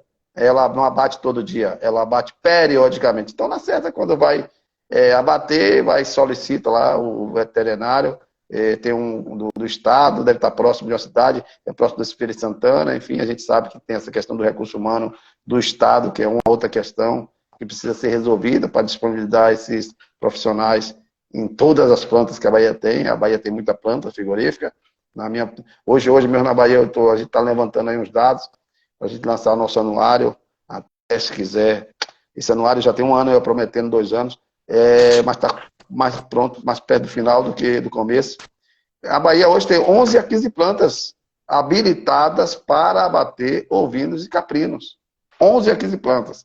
Ou seja, com potencial, viu? Se todas essas plantas abaterem 4 mil animais por mês, 3 a 4 mil, nós podemos chegar a 1 milhão de animais abatidos por ano só na Bahia, com essas 15 plantas. Entendeu? Então, às vezes não é a falta de plantas frigoríficas, né? Às vezes é a falta de outras faltas, não necessariamente a falta de um equipamento para abater, né? É aí que eu gosto muito dessa discussão, e foi por isso que me levou a fazer o tal do MBA em marketing do agronegócio, porque eu volto sempre para o consumidor. Eu falo sempre do consumidor. Não adianta, no meio consumidor ter 11 a 15 plantas, isso não mudou o nosso cenário de abate clandestino no nosso estado e não vai mudar no Nordeste inteiro. Eu já trabalhei, eu morei no Matopiba quando não se tinha nem essa terminologia. Então, morei no Maranhão, morei em Pernambuco, morei na Bahia, conheço, rodei esses estados. Então, assim, quando nós não nos concentrarmos em plantas menores, em plantas modulares, abraçada pela comunidade, abraçado pelas pessoas daquele município, para que o animal criado ali, a logística é muito importante.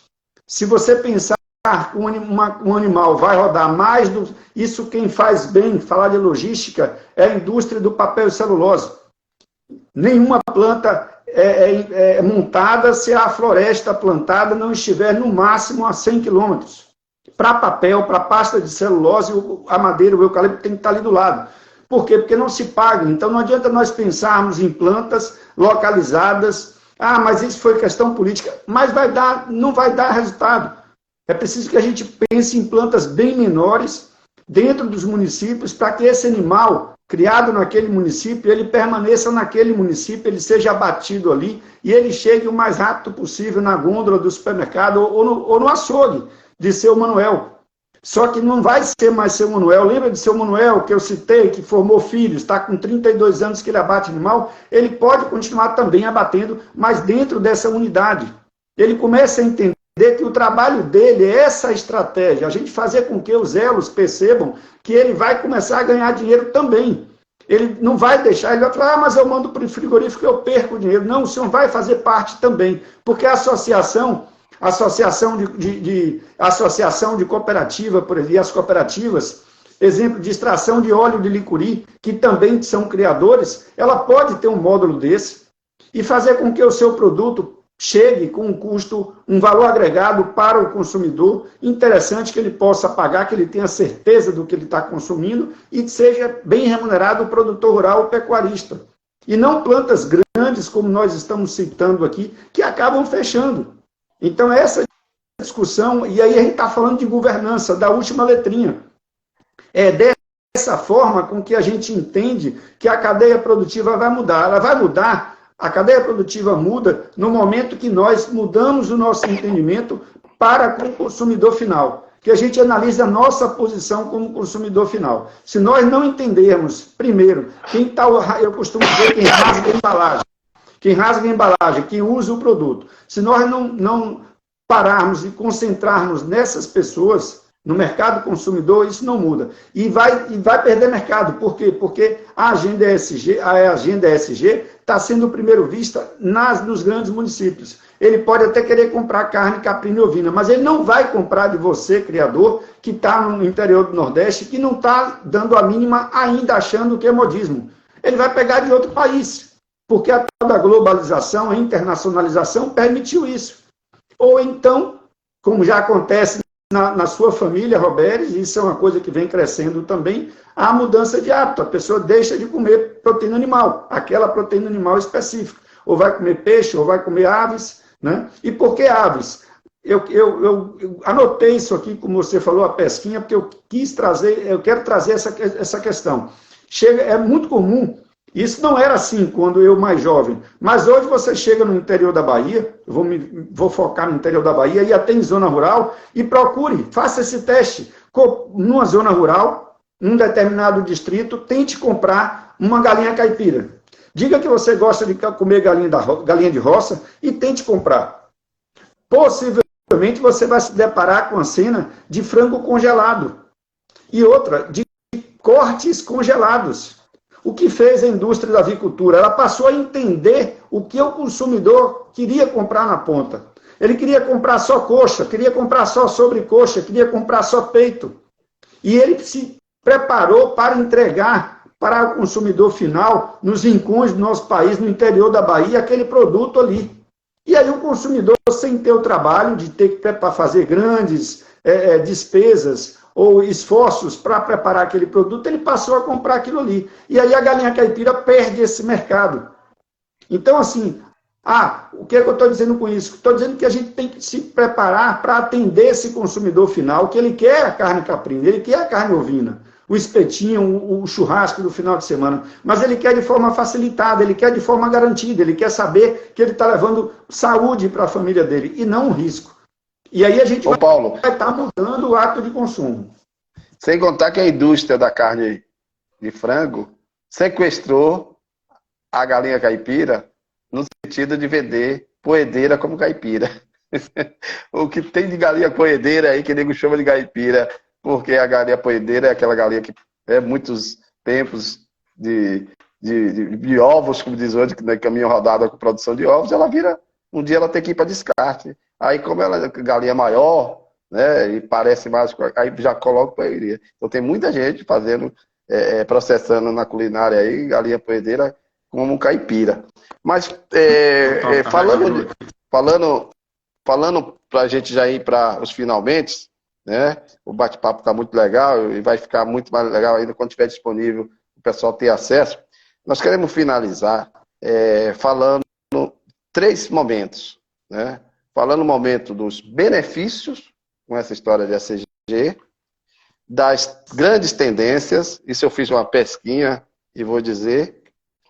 E das tecnologias sustentáveis, uma delas você é doutor, que é a ELPF, né? A outra é a CN e a outra é a economia circular, né? Então, essas são as tecnologias sustentáveis, né? Mas antes da gente deixar as tecnologias sustentáveis para você falar no final, né? A gente gostaria aqui de enumerar os benefícios e as 10 grandes tendências a nível de empresas e a nível de cadeia produtiva. E depois, você até, já antes de falar das tecnologias, pode viajar, como diz outro, nessa maionese aqui, dessas pesquinhas que eu fiz, né? E os benefícios do ESG que eu pude pesquisar na porteira da fazenda, digamos assim, que tem a ver muito com ovino e caprino, né?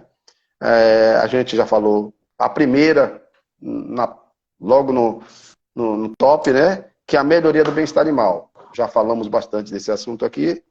A outra seria, que você sabe disso, que aí é mais na questão bovina, né? Que é muito discutida essa questão, por causa do avanço das áreas de cereais sobre as áreas de pecuária, né? Ou seja, mostrando que a gente pode ter mais produtividade sem precisar abertura de novas áreas, né? A pecuária, e isso pode servir para os ovinos também, né? A terceira seria a questão do aumento da renda em função da intensificação, né? Em relação como diz o outro, do metro quadrado, não mais do hectare, como nosso amigo gosta sempre de falar, um ex-professor e amigo Marcos Fava Neves, lá da USP e da Marquestrat. Em quarto lugar, vem a diversificação da produção de produtos agrícolas, e aí tem a ver muito, né, de aproveitar tudo que aquele produto pode lhe dar, e o caprino ovino também é rico nisso, né? As fezes do ovinos e caprinos são as fezes espetaculares hoje para poder fazer cobertura de solo, para poder fertilizar melhor o solo, para poder, enfim, você como agrônomo deve saber, porque ela, mais do que eu, são fezes fácil de transportar e de fácil manuseio para fazer uma boa estercagem, digamos assim, transformar aquilo em um fertilizante, entre aspas, né? No quinto lugar está a mitigação dos gases de efeito estufa, e aí vai aqui uma historinha que eu fiquei surpresa um ano e meio atrás. Um ano e meio. Eu estou sempre em contato com o pessoal da Austrália, através do MLA. O MLA é uma instituição, tipo, que a gente chama aqui no Brasil, instituição mista, recursos públicos e privados juntos, para motivar a carne bovina e ovina na Austrália, né? Então, eu sou quase que um sócio, eu sempre recebo boletins, recebo tudo deles, né? Eu sou apaixonado pela Austrália, porque a Austrália, eu sempre digo que a Bahia é muito semelhante à Austrália, em termos de clima, de solo, porque a Austrália tem uma seca violenta, tem a área deserta na parte da Austrália, tem a parte lá, em todas essas áreas tem criações de ovinos e tem de caprinos. A Austrália não tem, o rebanho da Austrália não representa em caprinos 1% do mundo, em termos de rebanho caprino, na totalidade do mundo. Mas é o maior exportador de carne caprina do mundo, é a Austrália. Mesmo tendo só 1% do rebanho mundial, né? Isso depois é uma história legal. E eu sempre fui apaixonado pela Austrália, porque no meus tempos de estudante veterinária, quando eu fui estagiário da Embrapa lá em Sobral, nos anos de 84, 85, eu peguei vários endereços de produtores australianos e fiz um questionário, e naquele tempo não tinha internet, mandei correspondência para 20 produtores. Qual é a raça, qual é o manejo, quais são as doenças, mande fotos para me fazer meus slides. Eu fazia palestra naquele tempo, fazia os slidezinhos, naquele tempo era slide, né? E quando eu chegava em casa, que via uma carta dessa do correio, eu ficava alegre. Até hoje eu tenho essas cartas. Eu postei algumas cartas, e eu escrevia para a Inglaterra, para os Estados Unidos, Canadá e para a Austrália, porque eram os países falavam da língua inglesa, eu sabia falar inglês, então eu escrevia aí. Isso me dava um background interessante a nível de informação e outras coisas, né? Mas a mitigação, voltando à mitigação dos gases de efeito, então eu ouvi falar que a Austrália estava com um projeto inovador para mitigar o efeito estufa na carne ovina e na carne bovina, através de quê? Da nossa leucena, né? Ou seja, à medida que os animais consomem a leucena, que é um produto altamente apetitoso, né? O pessoal do interior do Nordeste conhece muito bem a leucena, eles conseguem reduzir, mitigar o gás de estufa em cerca de 30%, só com a adição da leucena na alimentação. Então, isso é uma coisa de mitigação de risco e de mitigação dos gases de efeito estufa. Uma informação bastante interessante e estratégica. Inclusive, a Austrália tem um programa que a gente está acompanhando, diz até que foi copiado da Embrapa. Tem uma história aí de como é que chama? Não é aquela palavra que a gente fala auspiciosa, aquela palavra corrupção, não, aquela palavra suborno, não. Alguém levou a tecnologia da Embrapa para a Austrália, a Austrália pegou e está fazendo lá a história dela, mas foi puxado daqui da Austrália. Tem uma história dessa. Como é aquela palavra de investigação que fala suborno, não. Tem uma palavra, eu me esqueci o nome. Daqui a pouco eu me lembro. Boicote, não. Tem um negócio. Pegaram aqui, quando você pega de um lugar para o outro, leva para o outro, escondida, e lá transforma a tecnologia. Então, a Austrália, no 2030, me parece que vai ser o primeiro país do mundo, tá certo? A ter carbono neutro nas carnes. Tá certo? Então, o programa começou agora em 2020 e vai até 2030. A nível de produção, espionagem. É mais ou menos isso. O Beto me ajudou lá. Uma espionagem, mas é outro nome. Mas tem tudo a ver com espionagem. Né? Sabotagem ou coisa parecida. É por aí. Pronto. Matamos. Então, a leucena. Então, vai aqui uma dica para os produtores brasileiros, nordestinos. Leucena na alimentação de bovinos e ovinos ou ruminantes, ela reduz em 30%, ajuda em 30% a mitigar o efeito do gás de estufa. Vamos lá, o sexto seria a conservação, e finalmente o sexto, conservação e proteção do solo. Então, esse seria algum dos benefícios que eu pesquei aí em várias fontes, né? Na relação da porteira da fazenda, né? Para fechar aqui, depois você fica à vontade para poder... Acredito que você já fez muita anotação aí, né?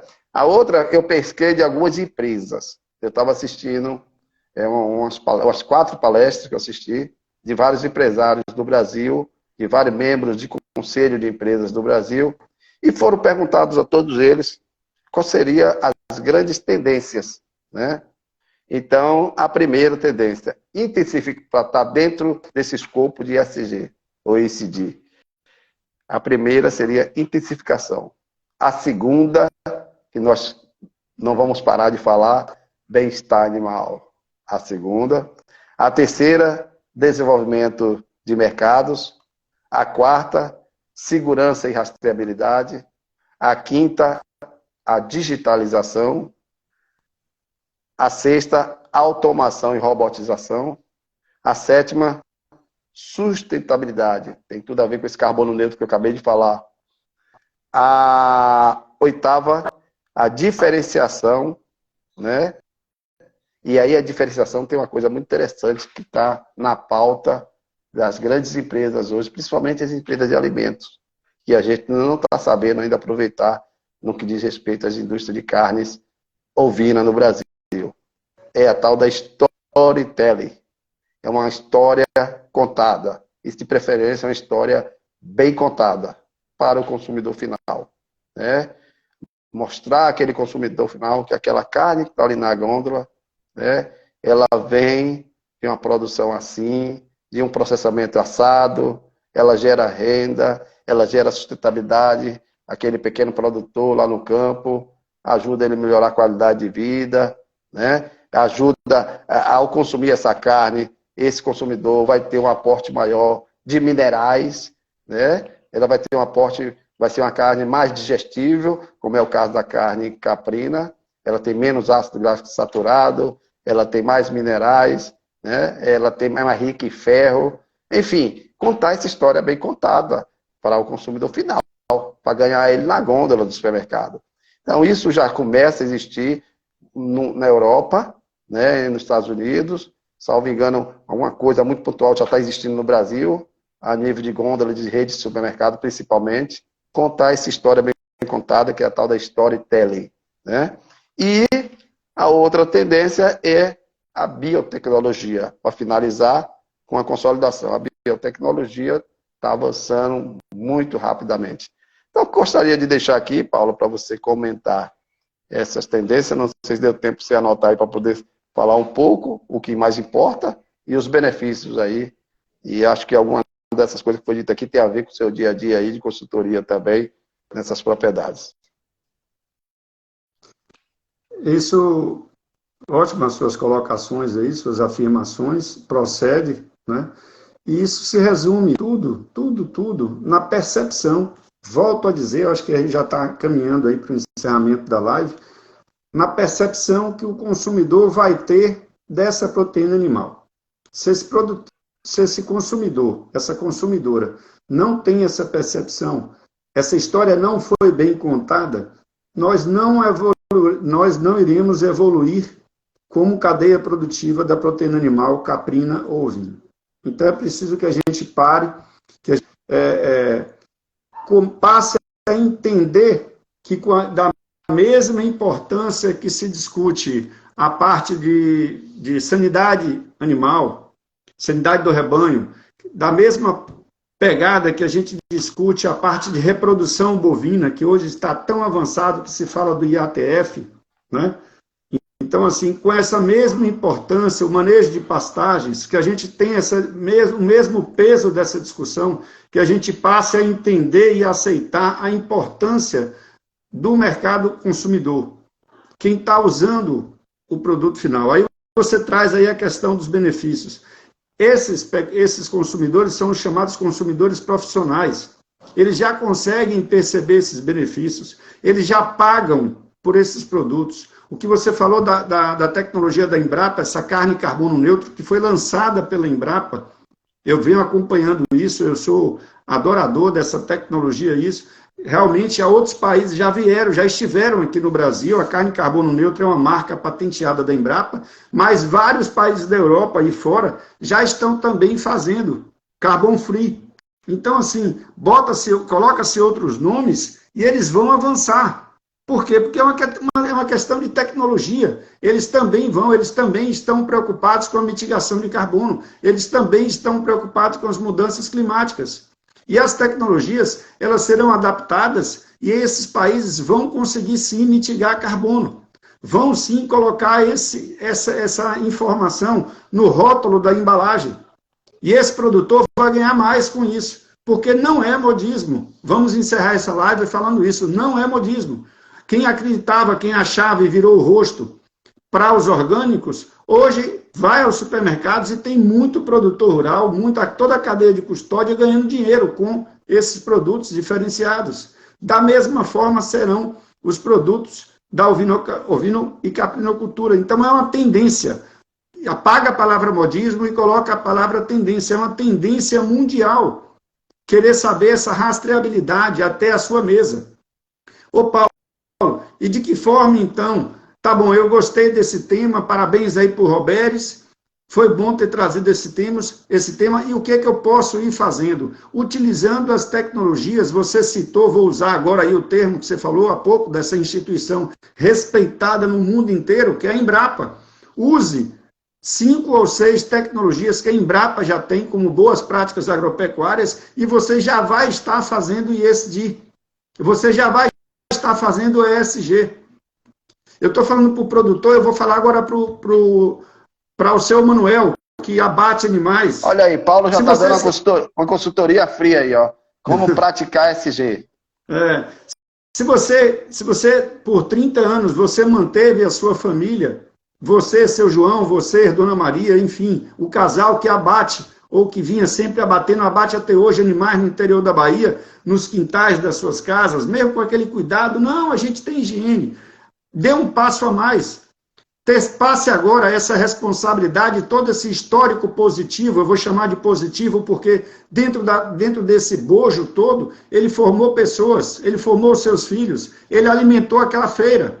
Se ele não entregou um produto como deveria, não é só culpa dele, é tudo um sistema que precisa ser corrigido. Mas passe agora esse legado que você tem, que o casal tem, para um dos filhos, e faça com que esse filho enxergue a possibilidade de trabalhar com os módulos, que a gente acabou de falar da carreta, para que ele dê continuidade a esse legado. E aí a gente já está falando de tecnologia, ou seja, a gente falou de benefícios para o mercado consumidor, para quem usa o produto, a gente está falando de tendência, que é uma tendência mundial. Hoje já é uma realidade. Você que acha que, você que muitas vezes não está acreditando na questão do orgânico, existem associações hoje em Mato Grosso do Sul que só estão abatendo bovinos, pecuária, bovinos, criados de forma orgânica e ganhando dinheiro. É preciso que se saiba. Ainda no mês de fevereiro, eu postei um vídeo nas redes sociais da Perene, onde o Mato Grosso do Sul, eu estive lá para acompanhar. Mato Grosso do Sul, 100% do seu rebanho, 25% e um pouco mais é de novilho precoce. Infelizmente, nós startamos isso aqui há quase 20 anos atrás e a Bahia não avançou. E lá no Mato Grosso do Sul avançou. Por quê? Porque eles souberam comunicar ao mercado consumidor e as pessoas pagam por isso. Então, a gente precisa dar atenção a quem usa o produto e não ficar com negacionismo, achando que é simplesmente modismo, mais um modismo. Não é. Por que você não achou que IATF era modismo? Você adotou. E é uma sigla, então adote também a Agenda ESG. E para isso, procure um profissional de ciências agrárias. Eu termino muitos vídeos meus assim. Procure um profissional de ciências agrárias da sua região, que conhece o microclima, que conhece o ambiente local, regional, e faça um bom projeto com esse profissional, com essa profissional, a médica veterinária, o médico veterinário, o engenheiro agrônomo, a zootecnista. Consulte essas pessoas, dê um passo à frente. Ô Paulo, e já encerrando, né, eu gostaria aqui que a gente falou muito do produtor, falou da indústria de carne, falou do consumidor final, falamos de algumas instituições que são, na verdade, os atores, os agentes econômicos que fazem as coisas acontecerem, né? Mas tem uma palavrinha que eu vou deixar aqui que se chama reputação. Se nossas instituições públicas, principalmente as públicas, aí vai um recado para as públicas, principalmente aqui no Nordeste brasileiro, se nossas instituições públicas, seja enquanto prefeituras, enquanto governo do Estado, e suas secretarias, e suas autarquias, né, ela não entenderem que se ela, quando construir política pública, ela não criar um ambiente favorável ao todo, não à parte. Não adianta você fazer só a parte. Você tem que ter aquela visão sistêmica, que todos interagem entre si, do consumidor final até o produtor rural. Então, não adianta nada atacar o cerne de produção rural. Você tem que dar a produção rural, tem quem pega aquele bastão, uma corrida de 400 metros com bastão, né? O produtor dá o bastão ao frigorífico pega o bastão, entrega ao distribuidor atacado e varejo, e o atacado e varejo entrega o bastão no final da corrida ao consumidor final. Mas para que tudo isso esteja sincronizado e harmonizado, é preciso que as instituições, né, governamentais, enquanto municipal, federal, estadual, estejam imbuídas no mesmo propósito, né, de criar um ambiente favorável a esses negócios, né, dentro de um foco de ESG. Porque senão, essa reputação cai sobre eles também. Né? A má reputação cai para o governo, aí posso dizer que sou baiano e moro na Bahia, posso ficar tranquilo para falar isso. Cai sobre o governo do Estado da Bahia, cai sobre as secretarias do governo do Estado da Bahia, cai sobre os deputados estaduais da Bahia, né? Se essa cadeia produtiva não funciona segundo esse preceito de sustentabilidade ambiental, social e de governança.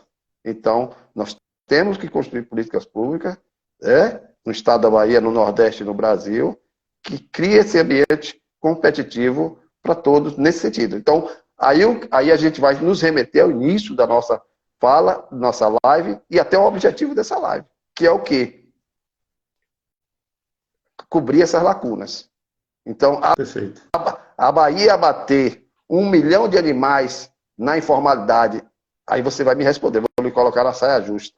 A Bahia abater 1 milhão de animais e o Brasil abater 3 milhões e 500 mil, no mínimo, fruto de abate informal, onde desses 3 milhões e 500 mil, no mínimo 3 milhões está no Nordeste, certo?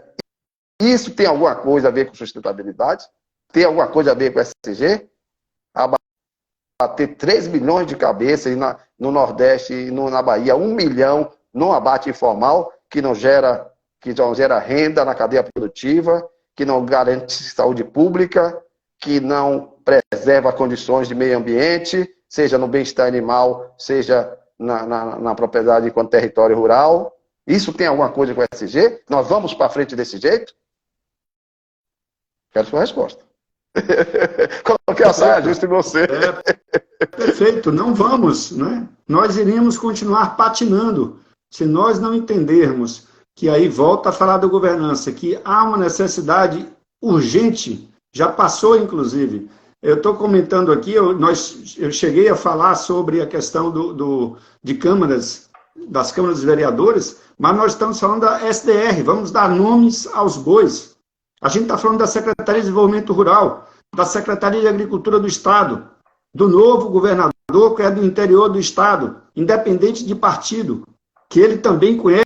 Uma alegria falar que ele e a política falou isso. Ele foi secretário da CDR. Ele já foi secretário e ele é engenheiro agrônomo. Então, assim, ele conhece dessa realidade. E aí a Câmara dos Vereadores, se esse live, parte dessa live, chegar até as câmaras dos vereadores, vocês, vereadores, vocês, gestores públicos, você, presidente da associação, você, produtor rural da cooperativa, vamos levar essa discussão. Nós temos agora aí pela frente 4 anos para a gente discutir e levar essa discussão. Inclusive, ele o governador atual, ele acredita na agricultura familiar, através da SDR, ele foi um grande incentivador, né? Sem estar aqui dizendo que se eu sou político, se eu sou partido A ou partido B, mas houve um incentivo e está na hora de continuar havendo esse incentivo. Então, aproveite, gestores públicos, para que a gente consiga tirar a cadeia produtiva da carne caprina e ovina dessa condição de miséria, de escuridão. É isso que acontece hoje. Isso não é sustentável, isso não vai dar renda. E nós não estamos falando aqui de condição climática, não. Nós estamos falando de bolso de você, produtor rural. Você precisa ser melhor remunerado. Você também da cadeia, de todos os elos da cadeia, você deve sim ser melhor remunerado. E você vai ser melhor remunerado no momento que a população, quem abre a embalagem, quem compra, percebe que houve uma melhoria na qualidade daquele produto que ele compra. Houve uma padronização do produto. Não dá mais para o dono ou dona de casa comprar numa semana, ter uma qualidade, dali a 15 dias ou uma semana, a qualidade não existir. Isso só leva prejuízo para todos os elos da cadeia produtiva. E você está correto. Não há sustentabilidade nisso. Nem econômica, nem social, não há. Nem ambiental. Portanto, eu acho que já... Eu queria agradecer. Passamos até do horário, mas eu acho que valeu a pena o bate-papo. Muita gente entrou na live e saíram, né? Às vezes, acho que a gente já está beirando a 2 horas, salvo engano, mas vamos gravar essa live, vamos disponibilizar e vamos replicar para todos os grupos que nós temos acesso, no Brasil, no Nordeste, na Bahia. Vamos encaminhar, inclusive, para um grupo de deputados da Assembleia Legislativa, no caso específico da Bahia, que estão junto comigo em um novo olhar, em um novo pensar dessa cadeia produtiva da ovina e caprinocultura da Bahia. E falo aqui, não é porque a Bahia é melhor ou pior de nenhum estado, mas falo aqui porque a Bahia é líder, é o maior rebanho de caprino das Américas e é o maior rebanho de ovino do Brasil. Não adianta a gente ser líder em número de rebanho e a gente não ter essa sustentabilidade que a gente imagina que tenha ao longo de toda a cadeia produtiva, né? Então, eu espero que esses deputados que tenham envolvido com a gente nesse processo a partir de março, né? A gente está com uma intenção de, dentro da Comissão de Agricultura da Assembleia Legislativa da Bahia, em ter uma subcomissão de ovino e caprinocultura, dado a importância territorial que tem a Bahia no semiárido com essa pecuária de pequeno porte, por assim dizer, e os números desse rebanho nessa área territorial, né? são os rebanhos. O rebanho da Bahia é maior que o do Uruguai. Se juntar Caprino e Ovino juntos, maior que o Uruguai, que é um país exportador, né? Claro. Então, os números por si só já fala muita coisa, mas fala dentro de um novo pensar, um novo olhar, né? Aquele outro olhar do nosso passado, antepassado, valeu enquanto durou, ótimo, mas agora é uma nova caminhada, né? É um novo pensar, um novo olhar. Paulo, muito obrigado pela sua atenção e acho que partam com a gente até o momento. É complicado, é um assunto novo, inovador, que muitos acham que não tem nada a ver com ovino, caprinocultura, talvez. Muitos acham estranho a sigla SG. Enfim, mas eu tenho certeza que muitos vão ouvir em casa depois com calma em algum momento. Quem sabe nesse carnaval, quem não for curtir o carnaval, já vai poder ouvir a live. É o momento aí, segunda, terça-feira, quarta-feira de manhã de cinzas, vai ter um feriadão aí. Essa é a grande oportunidade para conhecer melhor o que é SG, né? E dizer que no nosso canal do YouTube, e vamos estar lá. Todas as nossas redes sociais são Cordeirinho Cordeirito.